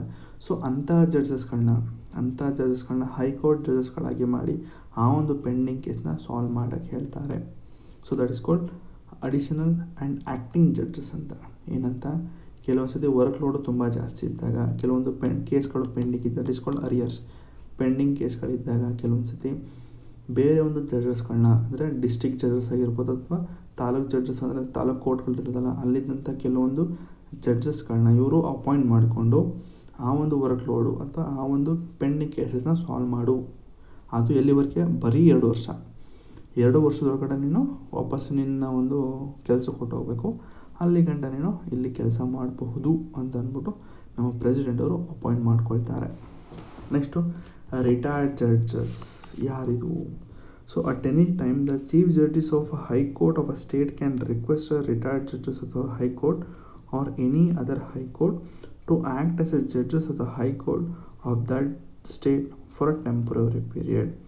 he can do only with the previous consent of the president. So ನಮ್ಮ chief justice of a state ಅವ್ರು ಏನು ಮಾಡ್ತಾರೆ ಅಂತಂದರೆ ಅಲ್ಲೇ ಇದ್ದಂತಹ ಬೇರೆ ಯಾರೋ ಒಬ್ಬ ರಿಟೈರ್ಡ್ ಅದೇ ಅಂದರೆ ಹೈಕೋರ್ಟಲ್ಲಿದ್ದಂತಹ ಒಬ್ಬರು ರಿಟೈರ್ಡ್ ಜಡ್ಜಸ್ ಏನಿರ್ತಾರೆ ಅವ್ರನ್ನ ಕರ್ಕೊಂಡು ಬಂದು ಟೆಂಪ್ರವರಿ ಪೀರಿಯಡ್ಗೆ ಚೀಫ್ ಜಸ್ಟಿಸ್ ಆಫ್ ಸ್ಟೇಟ್ ಆಗಿ ಕೂರಿಸ್ತಾರೆ. ಯಾರು, ನಮ್ಮ ಚೀಫ್ ಜಸ್ಟಿಸ್ ಆಫ್ ಸ್ಟೇಟನ್ನೇ ನನ್ನ ಒಂದು ಸ್ಥಾನವನ್ನು ನೀನು ತುಂಬು ಅಂತ ಅಂದ್ಬಿಟ್ಟು ಸೀನಿಯರ್ ಮೋಸ್ಟ್ ಅಂದರೆ ರಿಟೈರ್ಡ್ ಆಗಿರ್ತಾರಲ್ಲ ಅಂಥವನ್ನ ಕರ್ಕೊಬಂದು ಕೂರಿಸ್ತಾರೆ. ಜೊತೆಗೆ ಈ ಒಂದು ಕೂರಿಸ್ಬೇಕು ಅನ್ನೋ ಒಂದು ಪರ್ಮಿಷನ್ನ ಫಸ್ಟೇ ಇವರು ಪ್ರೆಸಿಡೆಂಟ್ ಅವರಿಂದ ಒಂದು ಪರ್ಮಿಷನ್ ತೊಗೊಂಡು ಬಂದು ಆಮೇಲೆ ಕೂರಿಸ್ತಾರಂತೆ. ಸೊ ಅದ್ರ ಬಗ್ಗೆ ಹೇಳಿದೆ. Next the president May determine. So ಇವು ಸಂಬಳ ಈ ರಿಟೈರ್ಡ್ ಒಂದು ಸೀನಿಯರ್ ಮೋಸ್ಟ್ ರಿಟೈರ್ಡ್ ಆಗಿರ್ತಾರಲ್ಲ, ಸೊ ಈ ರಿಟೈರ್ಡ್ ಆಗಿರುವಂತಹ ಒಂದು ಹೈಕೋರ್ಟ್ ಜಡ್ಜಸ್ಗೆ ನಮ್ಮ ಪ್ರೆಸಿಡೆಂಟ್ ಅವರು ಸಂಬಳ ನೋಡ್ಕೊಳ್ತಾರೆ. So he can enjoy all the jurisdiction power on privileges. Okay, ಇವರು ಟೆಂಪ್ರವರಿ ಪೀರಿಯಡ್ಗೆ ಇದ್ದರೂ ಕೂಡ ಈ ರಿಟೈರ್ಡ್ ಜಡ್ಜಸ್ಸು ಟೆಂಪ್ರವರಿಗೆ ಇದ್ದರೂ ಕೂಡ ಇವ್ರಿಗೆ ನಾರ್ಮಲಾಗಿ ಹೈಕೋರ್ಟಲ್ಲಿದ್ದಂತಹ ಜಡ್ಜಸ್ಗೆ ಏನು ಪವರ್ ಇರುತ್ತೋ ಅಷ್ಟೇ ಪವರು ಇವ್ರಿಗೆ ಇರ್ತದೆ. CJ ಅವ್ರಿಗೆ ಏನು ಪವರ್ ಇರುತ್ತೋ ಅಷ್ಟೇ ಪವರ್ ಇವರು ಕೂಡ ಇರ್ತದಂತೆ. ಸೊ ಇಷ್ಟು ಬಂದು retired judges. Next independence of high court. So ಏನಕ್ಕೆ ನಾವು ಇಂಡಿಪೆಂಡೆನ್ಸ್ ಕೊಡಬೇಕು, ನೆಕ್ಸ್ಟ್ ಟಾಪಿಕ್ ಬಂದು ಇಂಡಿಪೆಂಡೆನ್ಸ್ ಆಫ್ ಹೈಕೋರ್ಟು. ಸೊ ಇನ್ನೂ ಯಾರು ಸಬ್ಸ್ಕ್ರೈಬ್ ಮಾಡಿದ್ರೆ ಅಂದರೆ ಬೇಗ ಓದ್ತಿ ಅಂತ ಹೇಳ್ತಾ, ಬೇಗ ಓದ್ತಿ ಹಂಗೆ ಒಂದು ಸ್ವಲ್ಪ ಟೈಮ್ ಕೊಡ್ತೀನಿ ನಿಮಗೂ.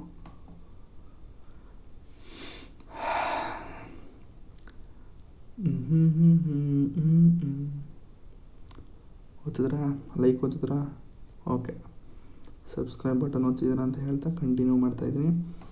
ಇಂಡಿಪೆಂಡೆನ್ಸ್ ಆಫ್, ಅವ್ರಿಗೆ ಸ್ವಾತಂತ್ರ್ಯ ಅಂತ ಏನಕ್ಕೆ ಕೊಡಬೇಕು ಸುಪ್ರೀಂ ಕೋರ್ಟ್. ಓಕೆ, ಹೈಕೋರ್ಟ್ಗೆ ಅದರದ್ದೇ ಆದಂಥ ಒಂದಷ್ಟು ಸ್ವಾತಂತ್ರ್ಯಗಳಿದ್ದರೂ ಕೂಡ ಅವರು ಇಂಡಿಪೆಂಡೆನ್ಸ್ ಅಂತ ಕೇಳ್ತಾ ಇದ್ದಾರೆ, ಅವ್ರಿಗೆ ಯಾಕೆ ಸ್ವಾತಂತ್ರ್ಯ ಅಂತ ಕೇಳ್ತಾ ಇದ್ದಾರೆ ಯಾಕೆ ಅಂತಂದರೆ ಒಂದೇ ರೀಸನ್ನು. ಏನಕ್ಕೆ ಅಂತಂದರೆ ಎಕ್ಸಿಕ್ಯೂಟಿವ್ ಬಂದು ಅಥವಾ ಲೆಜಿಸ್ಲೇಚರ್ ಬಂದು ಈ ಜುಡಿಷರಿಗೆ ಅಂಟ್ಕೋಬಾರ್ದು. ಎಕ್ಸಿಕ್ಯೂಟಿವ್ ಅಥವಾ ಈ ಒಂದು ಲೆಜಿಸ್ಲೇಟಿವ್ ಬಂದು ಸುಪ್ರೀಂ ಕೋರ್ಟ್ಗೆ ಅಂಟ್ಕೋಬಾರ್ದು. ಯಾಕೆ, ಏನಾಗುತ್ತೆ? ಸೊ ಎಕ್ಸಿಕ್ಯೂಟಿವ್ ಅಂತ ಏನಾದ್ರು ಬಂತು ಅಂತಂದರೆ ಅವರಿಷ್ಟ ಪ್ರಕಾರ ಬರೆಸ್ಕೊಳ್ತಾರೆ, ಅವರಿಷ್ಟ ಪ್ರಕಾರವಾಗಿ ಜಡ್ಜ್ಮೆಂಟ್ ಕೊಡಿ ಅಂತ ಹೇಳ್ತಾರೆ. ಸೊ ನೆಕ್ಸ್ಟು ಲೆಜಿಸ್ಲೇಟಿವ್ ಏನಾದ್ರು ಬಂತಂದರೆ ಅವ್ರು ತರುವಂಥ ಕೆಲವೊಂದು ಪಾಲಿಸೀಸು, ಈಗ ಅವ್ರು ಏನೋ ಒಂದು ಪಾಲಿಸೀಸ್ ತಂದರೂ ಕೂಡ ಅದು ಫಂಡಮೆಂಟಲ್ ರೈಟ್ಸ್ಗೆ ಇದಾಗ್ತಾ ಇದೆ ಅಂತಂದಾಗ ಸುಪ್ರೀಂ ಕೋರ್ಟೇ ಬರಬೇಕು.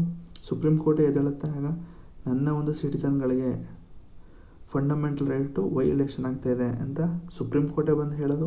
ಸೊ ಅಂಥ ಟೈಮಲ್ಲಿ ಲೆಜಿಸ್ಲೇಚರ್ ಏನೋ ಬಂತು ಅಂದಾಗ ಸೊ ದಯವಿಟ್ಟು ನೀವು ಲೆಜಿಸ್ಲೇಚರ್ ಏನು ಹೇಳ್ತದೆ ಅಂತಂದರೆ ಸುಪ್ರೀಂ ಕೋರ್ಟ್ಗೆ ದಯವಿಟ್ಟು ನೀವು ಆ ಒಂದು ಫಂಡಮೆಂಟಲ್ ರೈಟ್ಸ್ ಏನೋ ವೈಲೇಟ್ ಆಗ್ತಾ ಇದೆಯಲ್ಲ ಅದ್ರ ಬಗ್ಗೆ ನೀವು ಎತ್ತಾಡಬೇಡಿ, ಸೊ ದಯವಿಟ್ಟು ಅದನ್ನು ಅಲ್ಲಿಗೆ ನಿಲ್ಲಿಸ್ಬಿಡಿ.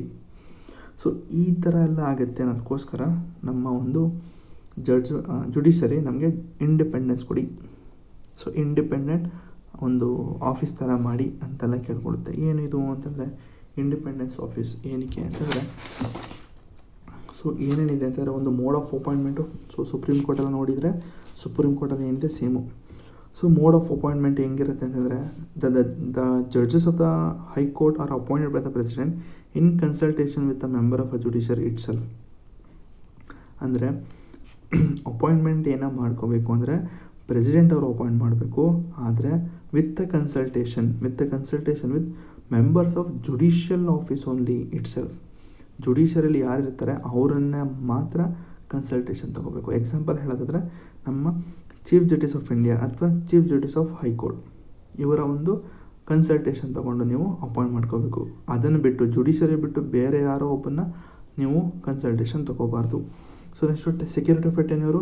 So they can be removed from the office by the president only in the manner and on the grounds mention the constitution. So ನಮಗೆ ಪ್ರೆಸಿಡೆಂಟ್ ಅವರೇ ರಿಮೂವ್ ಮಾಡಲಿ, ಆದರೆ ಸಂವಿಧಾನಾತ್ಮಕವಾಗಿ ಸಂವಿಧಾನದಲ್ಲಿ ಏನೆಂದು ಒಂದಷ್ಟು ರೂಲ್ಸ್ ಆ್ಯಂಡ್ ರೆಗ್ಯುಲೇಷನ್ ಇರುತ್ತೋ ಅದ್ರ ಪ್ರಕಾರನೇ ನಮ್ಮ ಪ್ರೆಸಿಡೆಂಟ್ ಅವರು ನಮ್ಮನ್ನ ರಿಮೂವ್ ಮಾಡಲಿ. So this means they do not hold their office. ನೋಡಿ, they do not hold their office during the pleasure of a president. ನೋಡಿ, ಇವರು ಪ್ರೆಸಿಡೆಂಟ್ ಅವರು ಅಪಾಯಿಂಟ್ ಮಾಡಿದ್ರು ಕೂಡ ಇವರು ಪ್ರೆಸಿಡೆಂಟ್ ಅವರ ಒಂದು ಪ್ಲೆಷರಿಂದ ವರ್ಕ್ ಮಾಡೋದಿಲ್ಲ. ಯಾಕಂತಂದರೆ ಸಂವಿಧಾನದಲ್ಲಿ ರಿಮೂವಲ್ ಪ್ರೊಸೆಸ್ ಬರೆದಿರೋದ್ರಿಂದ ಸೊ ಅದ್ರ ಪ್ರಕಾರವಾಗಿ ನೀವು ನಮ್ಮನ್ನ ತೆಗೀರಿ, ಸರಿನಾ? So next fixed service condition ಅಂತಂದರೆ ಎಲ್ಲ ಒಂದು ಸಂಬಳ, ಸ್ಯಾಲ್ರೀಸ್, ಅಲೋಯನ್ಸ್ ಏನೇ ಇದೆ ಖರ್ಚು ವೆಚ್ಚಗಳು ಪ್ರತಿಯೊಂದು ಕೂಡ ನನಗೆ ಪಾರ್ಲಿಮೆಂಟ್ ನೋಡ್ಕೋಬೇಕು. Next expenses charge on consolidated fund of India. So ಏನೇ ಒಂದು ಸ್ಯಾಲ್ರಿ ಅಲೋಯನ್ಸ್ ಅಂತ ಏನು ಕೊಡ್ತೀರಾ ಅದು ನಮ್ಮ ಕನ್ಸಾಲಿಡೇಟೆಡ್ ಫಂಡ್ ಆಫ್ ಇಂಡಿಯಾ ಅಂತ ಹೇಳಿದೆ.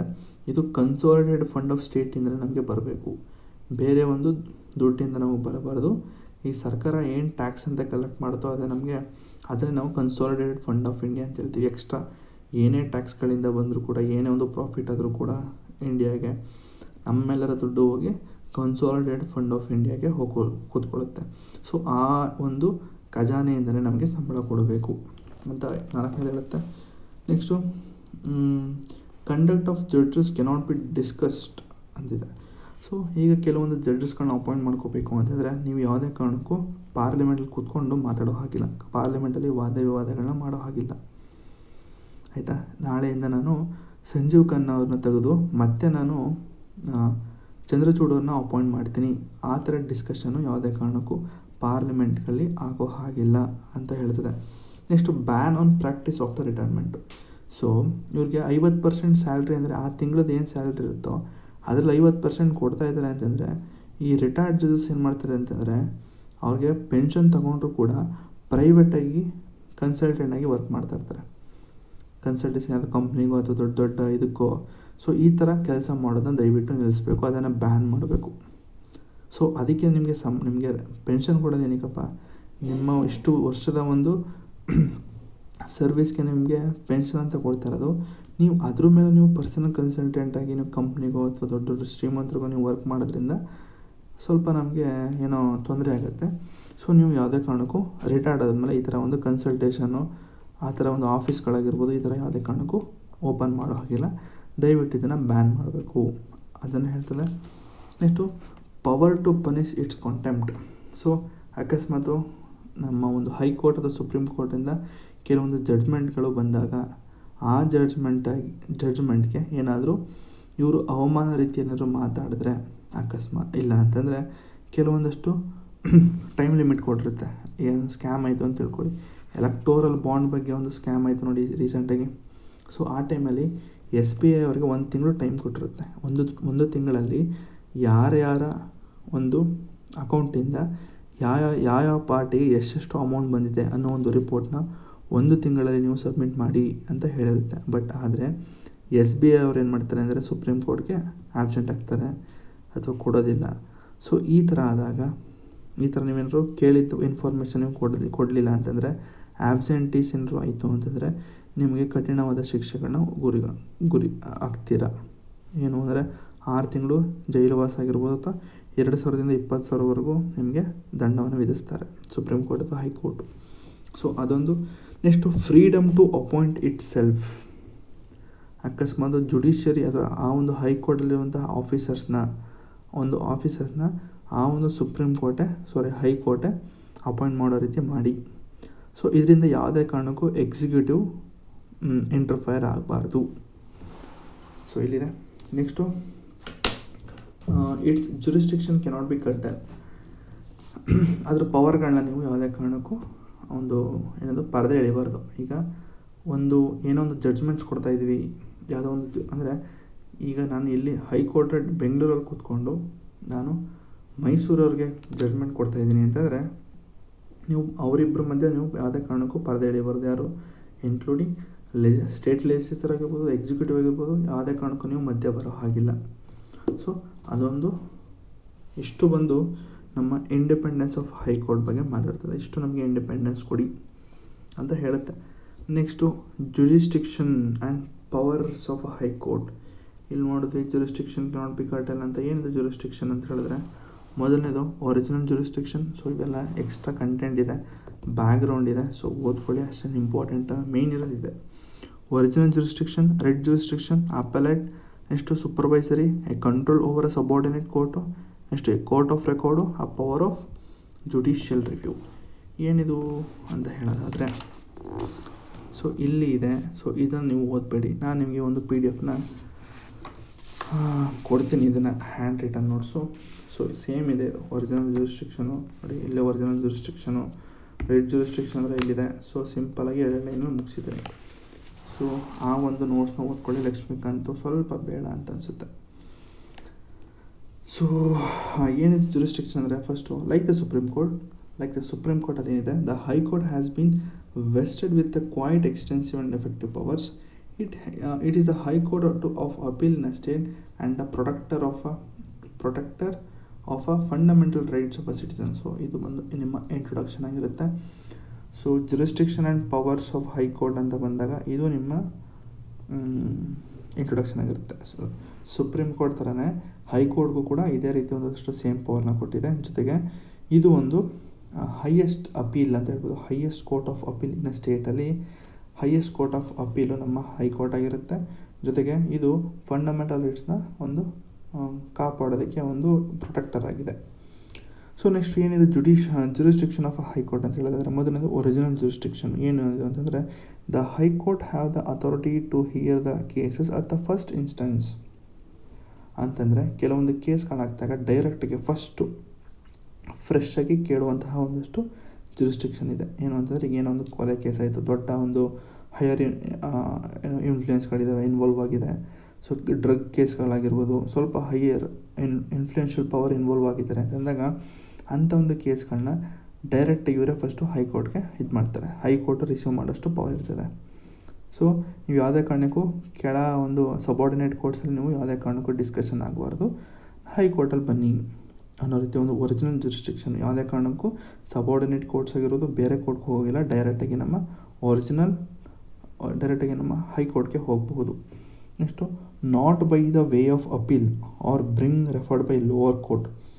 ನೋಡಿ, referred by lower court refer ಮಾಡೋ ಹಾಗಿಲ್ಲ. ಜೊತೆಗೆ ಅಪೀಲ್ ಮಾಡೋದು ಅಂತಂದರೆ, ಫಸ್ಟು ನೀವೆಲ್ಲೋ ಒಂದು ಕೇಸ್ನ ಫೈಲ್ ಮಾಡಿ ಆ ಒಂದು ಜಡ್ಜ್ಮೆಂಟ್ಲಿ ನಿಮಗೆ ಇಷ್ಟ ಆಗಲಿಲ್ಲ ಅಥವಾ ನ್ಯಾಯ ಸಿಕ್ಕಲಿಲ್ಲ ಅಂದಾಗ ನೀವು ಇನ್ನೊಂದು ಹೈಯರ್ ಲೆವೆಲ್ ಕೋರ್ಟ್ಗೆ ನೀವು ಅಪೀಲ್ ಮಾಡ್ತೀರಿ. ಅಂದರೆ ಮತ್ತೆ ರೀಸಬ್ಮಿಟ್ ಮಾಡ್ತಿರಲ್ಲ, ಅದನ್ನು ನಾವು ಅಪೀಲ್ ಅಂತ ಹೇಳ್ತೀವಿ. So next being referred by the lower court it extends the following ಅಂದರೆ dispute relating to the election of a member. ಏನೇನು ಅಂತಂದರೆ it disputes relating to election of a member. ಕೆಲವೊಂದು ಎಲೆಕ್ಷನ್ ಆಫ್ ಮೆಂಬರ್ಸ್ದು including legislative assembly ಅಥವಾ legislative ಕೌನ್ಸಿಲ್ದು ಏನಾದರೂ ಒಂದು ಎಲೆಕ್ಷನಲ್ಲಿ ಕೆಲವೊಂದು ಅದು ಅಭಿಪ್ರಾಯಗಳು, ಕೆಟ್ಟ ಅಭಿಪ್ರಾಯಗಳು ಏನಾದ್ರು ಇತ್ತು ಅಂತಂದಾಗ ಅಂಥ ಒಂದು ಕೇಸ್ಗಳಲ್ಲಿ ಹೈಕೋರ್ಟು ಡೈರೆಕ್ಟಾಗಿ ನನ್ನ ಹತ್ರನೇ ಬನ್ನಿ, ನಾನೇ ಸಾಲ್ವ್ ಮಾಡ್ತೀನಿ ಅಂತ ಹೇಳುತ್ತೆ. ಜೊತೆಗೆ revenue matter, so revenue matter ಏನಾದ್ರು ಒಂದು ಹೆಚ್ಚು ಕಮ್ಮಿ ಆಗಿತ್ತು ಅಂದರೆ ಬನ್ನಿ ನಾನು ಇದು ಮಾಡ್ತೀನಿ ಅಂತ ಹೇಳುತ್ತೆ. Enforcement of fundamental rights of citizen, ಅಕಸ್ಮಾತ್ ಯಾವುದೇ ಒಂದು ಸಿಟಿಸನ್ಗೆ ಫಂಡಮೆಂಟಲ್ ರೈಟ್ಸ್ ಏನಾದ್ರು ವೈಲೇಟ್ ಆಗ್ತಾಯಿದೆ ಅಂತ ಗೊತ್ತಾಯಿತು ಅಂತಂದರೆ ಡೈರೆಕ್ಟಾಗಿ ಅವರು ನನ್ನ ಹತ್ರ ಬನ್ನಿ, ನಾನು ನಿಮಗೆ ಒಂದು ನ್ಯಾಯವನ್ನು ಒದಗಿಸ್ಕೊಡ್ತೀನಿ ಅಂತ ಹೇಳುತ್ತೆ. Next writ jurisdiction. ಏನಿದು ರಿಟ್ ಜುರಿಸ್ಡಿಕ್ಷನ್ ಅಂದರೆ ಆರ್ಟಿಕಲ್ 226 ಏನು ಹೇಳ್ತದೆ ಅಂತಂದರೆ the constitution empower the high court to issue the writs including habeas corpus, mandamus, certiorari, prohibition and quo warranto. However, the jurisdiction of a high court is wider than the Supreme Court. ಇದನ್ನು ನಾವು parliament ಮಾಡಬೇಕಾದ್ರೆ ಡೀಟೇಲಾಗಿ ನೋಡೋಣ. So Ritz ಅಂದರೆ ಏನು Ritz ಏನಿದೆ, ಇದು habeas corpus ಅಂದ್ರೇನು, mandamus, ಸರ್ಶ್ಯೂರರಿ, prohibition, quo warranto ಅಂದ್ರೇನು, ಇದರ ಒಂದು ರಿಟ್ ಜುರಿಸ್ಡಿಕ್ಷನ್ನು ಯಾಕೆ ಹೈಕೋರ್ಟಲ್ಲಿ ತುಂಬ ಜಾಸ್ತಿ ಇದೆ, ಸುಪ್ರೀಂ ಕೋರ್ಟಲ್ಲಿ ಯಾಕೆ ಅಷ್ಟು ಪವರ್ ಇರಲ್ಲ ಅಂತೆಲ್ಲ ನಾವು ನೋಡೋಣ ಮುಂದೆ. ಸೊ ಅಂದರೆ ನಾನು ಪಾರ್ಲಿಮೆಂಟ್ ಮಾಡ್ಬೇಕಾದ್ರೆ ಇನ್ ಡೀಟೇಲಾಗಿ ಡಿಸ್ಕಸ್ ಮಾಡೋಣ. ನೆಕ್ಸ್ಟು ಆಪರೇಟ್ ಜುರಿಸ್ಡಿಕ್ಷನ್ ಏನು ಅಂತಂದರೆ the high court is primarily a court of appeal ಅಲ್ವಾ, ಸರಿ, or acts as a appellate court for a civil and criminal cases that arises in the lower courts they have to appeal on. Appellate jurisdiction ಅಂತಂದರೆ ಏನಿಲ್ಲ, ಕೆಲವೊಂದು ಕೇಸ್ಗಳಲ್ಲಿ lower ಕೋರ್ಟಲ್ಲಿ ನಿಮಗೆ ನ್ಯಾಯ ಅಂತ ಒದಗಿಸ್ತಾರಲ್ಲ, ಆ ನ್ಯಾಯ ನಿಮಗೆ ಅದು ಫೀಲ್ ಅಂದರೆ ಅದು ನಿಮಗೆ ಸ್ಯಾಟಿಸ್ಫ್ಯಾಕ್ಷನ್ ಸಿಗಲಿಲ್ಲ ಅಂತಂದರೆ ನೀವೇನು ಮಾಡ್ತೀರಾ, ಹೈಕೋರ್ಟ್ಗೆ ಬಂದು ಅಪೀಲ್ ಮಾಡ್ತೀರಾ. ಯಾವ್ಯಾವ ಕೇಸಲ್ಲಿ ಅಂದರೆ ಒಂದು ಸಿವಿಲು ಮತ್ತು ಕ್ರಿಮಿನಲ್ ಅಂತ 2 ಅಪೀಲ್ ಇದೆ ಅಂತೆ. ಸೊ ಸಿವಿಲ್ ಅಪೀಲ್ ಅಂತಂದರೆ when a party dissatisfied with the judgment of a lower court, ಅದೇ ಸಿವಿಲ್ ಅಪೀಲ್ ಅಂತಂದರೆ. ಸೊ ಸಿವಿಲ್ ಅಪೀಲ್ ಅಂತಂದರೆ ನಿಮಗೇನಾದರೂ ಕೆಳ ಒಂದು ಸಬಾರ್ಡಿನೇಟ್ ಕೋರ್ಟಿಂದ ನಿಮಗೆ ಕೊಟ್ಟಂತಹ ಕೆಲವೊಂದು ಜಡ್ಜ್ಮೆಂಟ್ಗಳು ನಿಮಗೆ ಸ್ಯಾಟಿಸ್ಫೈ ಆಗಲಿಲ್ಲ ಅಂತಂದರೆ ನೀವು ಹೈಕೋರ್ಟ್ಗೆ ಬಂದು ನೀವು ಅಪೀಲ್ನ ಮಾಡ್ಬೋದು. ನೋಡಿ ಸ್ವಾಮಿ ನಮಗೆ ಒಂದಷ್ಟು ಲೋವರ್ ಕೋರ್ಟಲ್ಲಿ ಕೊಟ್ಟಂತಹ ಜಡ್ಜ್ಮೆಂಟ್ಗಳು ನಮಗೆ ಸ್ಯಾಟಿಸ್ಫೈ ಆಗಲಿಲ್ಲ, ನೀವು ದಯವಿಟ್ಟು ಮರುಪರಿಶೀಲನೆ ನಡೆಸಿ. ಸೊ ಅದು ಒಂದು civil proceeding, so civil appeal ಅಂತ. ನೆಕ್ಸ್ಟ್ ಕ್ರಿಮಿನಲ್ ಅಪೀಲ್ ಅಂತಂದರೆ cases that involves appeal against a conviction made by the lower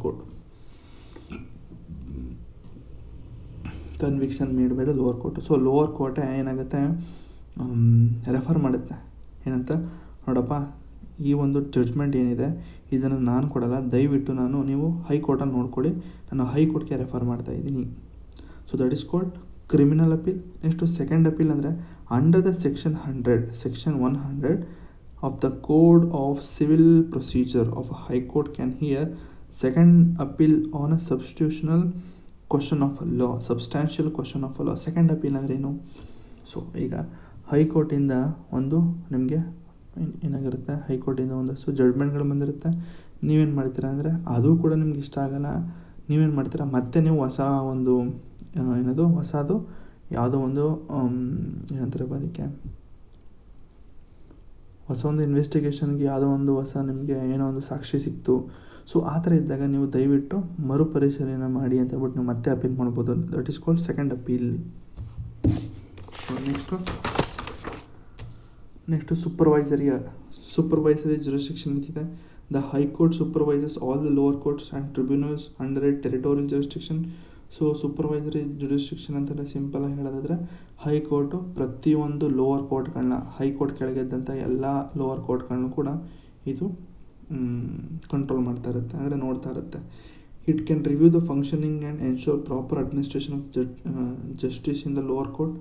so ಅವ್ರು ಮಾಡಿದಂತಹ ಒಂದಿಷ್ಟು ಫಂಕ್ಷನಿಂಗ್ಗಳಾಗಿರ್ಬೋದು ಪ್ರತಿಯೊಂದನ್ನು ಕೂಡ ಎಲ್ಲನೂ ಕೂಡ ಇದು ನೋಡ್ಕೊಳ್ಳುತ್ತೆ. ಅದು ಹೈಕೋರ್ಟು ನೋಡ್ಕೊಳ್ಳುತ್ತೆ ಅನ್ನೋದಕ್ಕಿಂತ ಇಟ್ ಸೂಪರ್ವೈಸಸ್ ಅಂತ ಹೇಳ್ಬೋದು.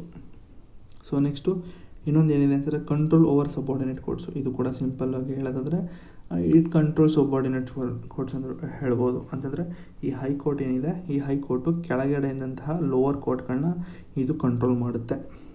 ಸೊ ನೆಕ್ಸ್ಟು ಅಷ್ಟೇನೇನಿಲ್ಲ, ಅದ್ರ ಬಗ್ಗೆ ಡೀಟೇಲಾಗಿದೆ. ಸೊ PDF ಕೊಡ್ತೀನಿ, ಬಟ್ ಅರ್ಥ ಮಾಡ್ಕೊಳ್ಳಿ ಏನು ಅಂತ. Next A court of record, ಇದು ಆರ್ಟಿಕಲ್ 219 ಹೇಳ್ತದೆ. ಏನು ಅಂತಂದರೆ ಕೋರ್ಟ್ ಆಫ್ ರೆಕಾರ್ಡ್ ಅಂದ ತಕ್ಷಣ ಇದಕ್ಕೆ 2 ಪವರ್ ಇದೆಯಂತೆ.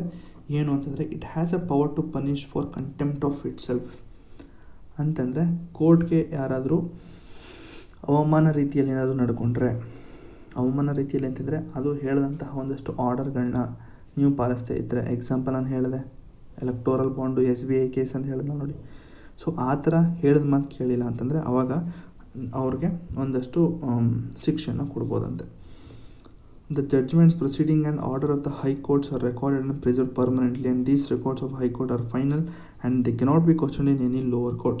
ಅಕಸ್ಮಾತು ಎಲ್ಲ ಒಂದು ಜಡ್ಜ್ಮೆಂಟ್ಗಳಿರುತ್ತೆ ಎಲ್ಲ ಕೂಡ ಈಗ ಇತ್ತೀಚೆಗೆ ಎಲ್ಲ ವೀಡಿಯೋ ರೆಕಾರ್ಡಿಂಗ್ ಆಗ್ತಾಯಿದೆ, ಜೊತೆಗೆ ಎಲ್ಲ ಕೂಡ ಒಂದು ಡೇಟಾಗಿ ಕನ್ವರ್ಟ್ ಮಾಡಿ ಎಲ್ಲ ಕ್ಲೌಡ್ ಸ್ಟೋರೇಜ್ ಮಾಡ್ತಾಯಿದ್ದಾರೆ. ಸೊ ಅಲ್ಲಿ ಬಂದಂತಹ ಹೈಕೋರ್ಟಲ್ಲಿ ಬಂದಂತಹ ಒಂದಷ್ಟು ಜಡ್ಜ್ಮೆಂಟ್ಗಳನ್ನ ನೀವು ಲೋವರ್ ಕೋರ್ಟಲ್ಲಿ ಮತ್ತೆ ಅಪೀಲ್ ಮಾಡೋದಕ್ಕಾಗಲ್ಲ. ಸೊ ಹೈಯರ್ ಕೋರ್ಟ್ ಅಂತ ಹೇಳಿದ್ದೀನಿ, ಹೈಕೋರ್ಟ್ ಅಂದರೆ ಹೈಯರ್ ಕೋರ್ಟು. ಸೊ ನೀವು ಹೈಕೋರ್ಟಲ್ಲಿ ಬಂದಂಥ ಜಡ್ಜ್ಮೆಂಟ್ಗಳನ್ನ ನೀವು ಸ್ಯಾಟಿಸ್ಫೈ ಆಗಿದೆ, ನೀವು ಲೋವರ್ ಕೋರ್ಟಿಗೆ ಬರೋದಕ್ಕೆ ಆಗೋದಿಲ್ಲ. ಸೊ ಹೈಕೋರ್ಟಲ್ಲಿ ಅಕಸ್ಮಾತ್ ನಿಮಗೆ ಸ್ಯಾಟಿಸ್ಫೈ ಇಲ್ಲ ಅಂತಂದರೆ ಅವರ ಒಂದು ಜಡ್ಜ್ಮೆಂಟು ನೀವು ಸುಪ್ರೀಂ ಕೋರ್ಟ್ಗೆ ಹೋಗ್ಬೋದು, ಹೈಯರಿಂದ ಆದರೆ ಹೈಯರ್ಗೆ ಹೋಗ್ಬೋದು, ಹೈಯರಿಂದ ಲೋವರ್ಗೆ ಎಳೆಯೋದಕ್ಕೆ ಆಗೋದಿಲ್ಲ.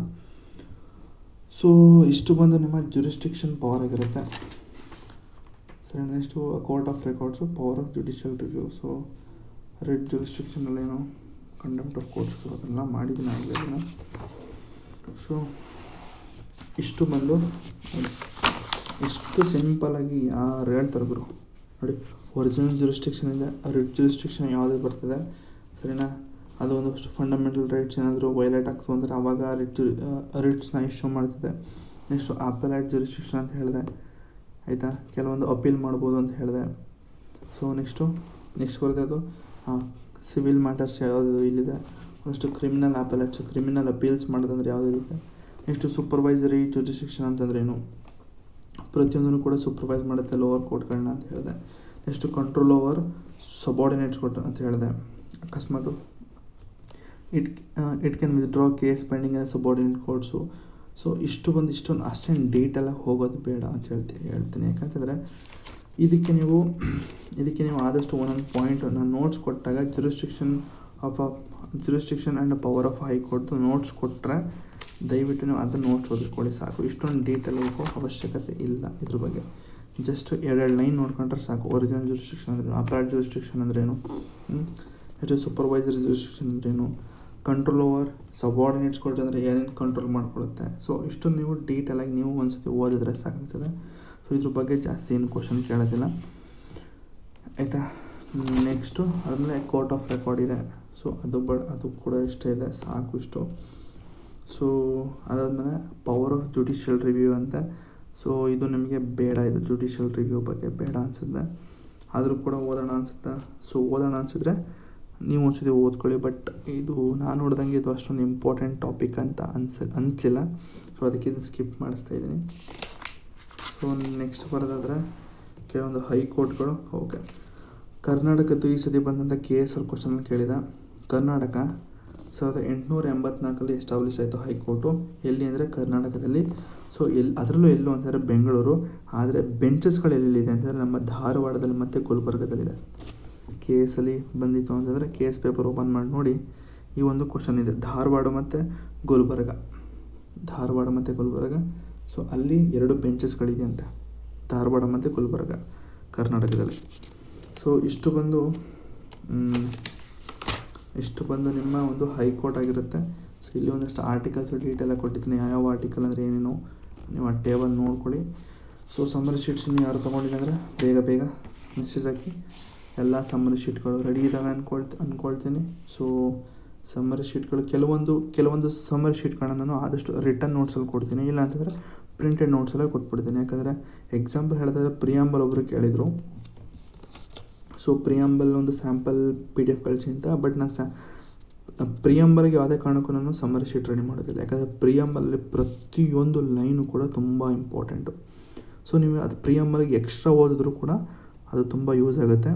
ಆದಷ್ಟು ಪ್ರಿಯಾಂಬಲ್ಗೆ ಯಾವುದೇ ಕಾರಣಕ್ಕೂ ನೀವು ಸಮ್ಮರಿ ಮಾಡ್ತಾಯಿದ್ರೆ, ಅದೇ ಯಾವುದೋ ಸಾರ್ವಭೌಮ, ಸಮಾಜವಾದಿ, ಜಾತ್ಯತೀತ, ಪ್ರಜಾಸತ್ತಾತ್ಮಕ, ಗಣರಾಜ್ಯ, ಸೊ ಸೆಕ್ಯುಲರು, ಸೋಷಲಿಸ್ಟು, ಸೊ ಈ ಥರ ಎಲ್ಲ ನೀವು ಅವನೊಂದು ವರ್ಡ್ಗೆ ನೀವು ಸಮ್ಮರಿ ಮಾಡ್ತಾಯಿದ್ದೀನಿ ಅಂತಂದರೆ ಅದು ವೇಸ್ಟು.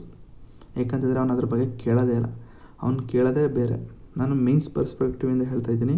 ಸೊ ಪ್ರಿಲಿಮ್ಸ್ ಅಲ್ಲಿದ್ರೆ ಈಸಿಯಾಗಿ ಕೇಳ್ಬಿಡ್ತಾನೆ, ಸೆಕ್ಯುಲರ್ ಅನ್ನೋ ವರ್ಡು ಯಾವ ಒಂದು ಅಮೆಂಡ್ಮೆಂಟಿಂದ ಆ್ಯಡ್ ಮಾಡಲಾಗಿದೆ, ಯಾವ ವರ್ಷದಲ್ಲಿ, ಅದಕ್ಕಿಂತ ಮುಂಚೆ ಇತ್ತ, ಪ್ರಿಯಂಬಲ್ ಯಾವಾಗ ಬಂತು, ಸೊ ಈ ಥರ ಕೇಳ್ತಾನೆ. ಸೊ ಆವಾಗ ನಿಮಗೆ ಒಂದು ಸಮ್ಮರಿ ಶೀಟ್ಗಳು ಅನ್ನೋದು ಅಷ್ಟೆಲ್ಲ ವರ್ಕ್ ಆಗುತ್ತೆ ಅಂತ ಎಲ್ಲ ಆಗಲ್ಲ. ಬಟ್ ನೀವು ಪ್ರಿಯಂಬಲ್ ಬಗ್ಗೆ ಕಂಪ್ಲೀಟ್ ಡೀಟೇಲ್ಸ್ ನೋಡಿಕೊಂಡ್ರೆ, ಕಂಪ್ಲೀಟ್ ಎಕ್ಸ್ಟ್ರಾ ನೋಟ್ಸ್ಗಳನ್ನ ನೀವು ನೋಡಿಕೊಂಡ್ರೆ ನೋಡಪ್ಪ ಎಲ್ಲ ಥರದ್ದು ನೀವು ಸಾಲ್ವ್ ಮಾಡ್ತೀರಾ. ಓಕೆ, ಈ ಸಮ್ಮರಿ ಶೀಟಲ್ಲಿ ನಿಮಗೆ ಪ್ರಿಯಾಂಬಲ್ ನೋಟ್ಸು ಮತ್ತು ಕೆಲವೊಂದು ಹಿಸ್ಟಾರಿಕಲ್ ಬ್ಯಾಕ್ಗ್ರೌಂಡ್ಸ್ ಆಗಿರ್ಬೋದು, ಕೆಲವೊಂದು ನೋಟ್ಸ್ಗಳನ್ನು ನಾನು ಆದಷ್ಟು ಪ್ರಿಂಟೆಡ್ ನೋಟ್ಸಲ್ಲೇ ಕೊಟ್ಬಿಡ್ತೀನಿ. ಯಾಕಂದರೆ ಸಮ್ಮರಿ ಶೀಟ್ಸ್ ಅದಕ್ಕೆ ವರ್ಕ್ ಆಗೋದಿಲ್ಲ ಬೇರೆ ಒಂದು ಟಾಪಿಕ್ಗಳು ಹೋಲಿಸ್ಕೊಂಡ್ರೆ. ಸೊ ಇಷ್ಟೇ. ಅಕಸ್ಮಾತ್ ನಿಮಗೆ ಈ ಒಂದು ಜುರಿಸ್ಟಿಕ್ಷನ್ ಆ್ಯಂಡ್ ಪವರ್ಸ್ ಅಂತ ಏನಿದೆ, ಹೈಕೋರ್ಟ್ ಏನಿದೆ, ಇದು ನಿಮಗೆ ನನಗೆ ಅನ್ನಿಸ್ದಂಗೆ ಇದು ಇಂಪಾರ್ಟೆಂಟ್ ಅಲ್ಲ ಅಂತ ಸ್ಕಿಪ್ ಮಾಡಿಸಿದ್ದೀನಿ. ನಿಮ್ಗೆ ಏನಾದರೂ ಇಂಪಾರ್ಟೆಂಟ್ ಅನ್ನಿಸ್ತು ಸರ್, ದಯವಿಟ್ಟು ಅದನ್ನು ಒಂದು ಟಾಪಿಕ್ನ ಎಕ್ಸ್ಪ್ಲೇನ್ ಮಾಡಿ ಅಂತಿದ್ರೆ ಕಮೆಂಟಲ್ಲಿ ಆದಷ್ಟು ಬೇಗ ಹೇಳಿ. ಯಾಕಂದರೆ ನೆಕ್ಸ್ಟ್ ಟಾಪಿಕ್ ನಾನು ಅದನ್ನು ಬೇಕಾದರೆ ಎಕ್ಸ್ಪ್ಲೇನ್ ಮಾಡ್ತೀನಿ, ಸರಿನಾ ಅಂತ ಹೇಳ್ತಾ ಇವತ್ತಿನ ಒಂದು ಕ್ಲಾಸು ಇಲ್ಲಿಗೆ ಮುಗೀತದೆ. 1 hour ಆಯ್ತಲ್ಲ, 1 hour ಆಯ್ತು ಗುರು. ಹೈಕೋರ್ಟ್ ಮುಗೀತದೆ. ಇನ್ನೂ ಯಾರೂ ಸಬ್ಸ್ಕ್ರೈಬ್ ಬಟನ್ ಒತ್ತಿಲ್ಲ ಅಂದರೆ ಬೇಗ ಒತ್ಕೊಳ್ಳಿ ಆಯಿತಾ. ಬೆಲ್ ಐಕಾನ್ ಕೂಡ ಒತ್ತಿ, ಯಾಕಂದರೆ ಎಲ್ಲ ಕೂಡ ನಾನು ಪ್ರೀಮರಿಂಗಲ್ಲೇ ಬಿಟ್ಬಿಡ್ತೀನಿ ಬೆಳಗ್ಗೆ 6 ಗಂಟೆಗೆ ಅಂತ ಎಲ್ಲ ಒಂದು ಕ್ಲಾಸ್ಗಳು. ಸೊ ಎಲ್ಲ ಕೂಡ ನಮಗೆ ನೋಟಿಫಿಕೇಷನ್ ಬರ್ತದೆ ಬೆಳಿಗ್ಗೆ ಎದ್ದು ಹೋದವ್ರಿಗೆ. ಸೊ ನೆಕ್ಸ್ಟು ಏನೇನಿದೆ ಹೇಳೋದು, ಟೆಲಿಗ್ರಾಮ್ ಚಾನಲ್ ಜಾಯ್ನ್ ಆಗಿ, ಸಬ್ಸ್ಕ್ರೈಬು, ಲೈಕು, ಜೊತೆಗೆ ಕಮೆಂಟಲ್ಲಿ ಡನ್ ಅಂತ ಅಥವಾ ಕಂಪ್ಲೀಟ್ ಅಂತ ಮೆಸೇಜ್ ಹಾಕಿ ಸಮ್ಮರಿ ಶೀಟ್ ತೊಗೊಳ್ಳಿ ಅಷ್ಟೇ ಅಂತ ಹೇಳ್ದೆ ಇವತ್ತಿನ ಒಂದು ಕ್ಲಾಸ್ನ ಇಲ್ಲಿಗೆ ನಿಲ್ಲಿಸ್ತಾ ಇದ್ದೀವಿ. Okay, thank you.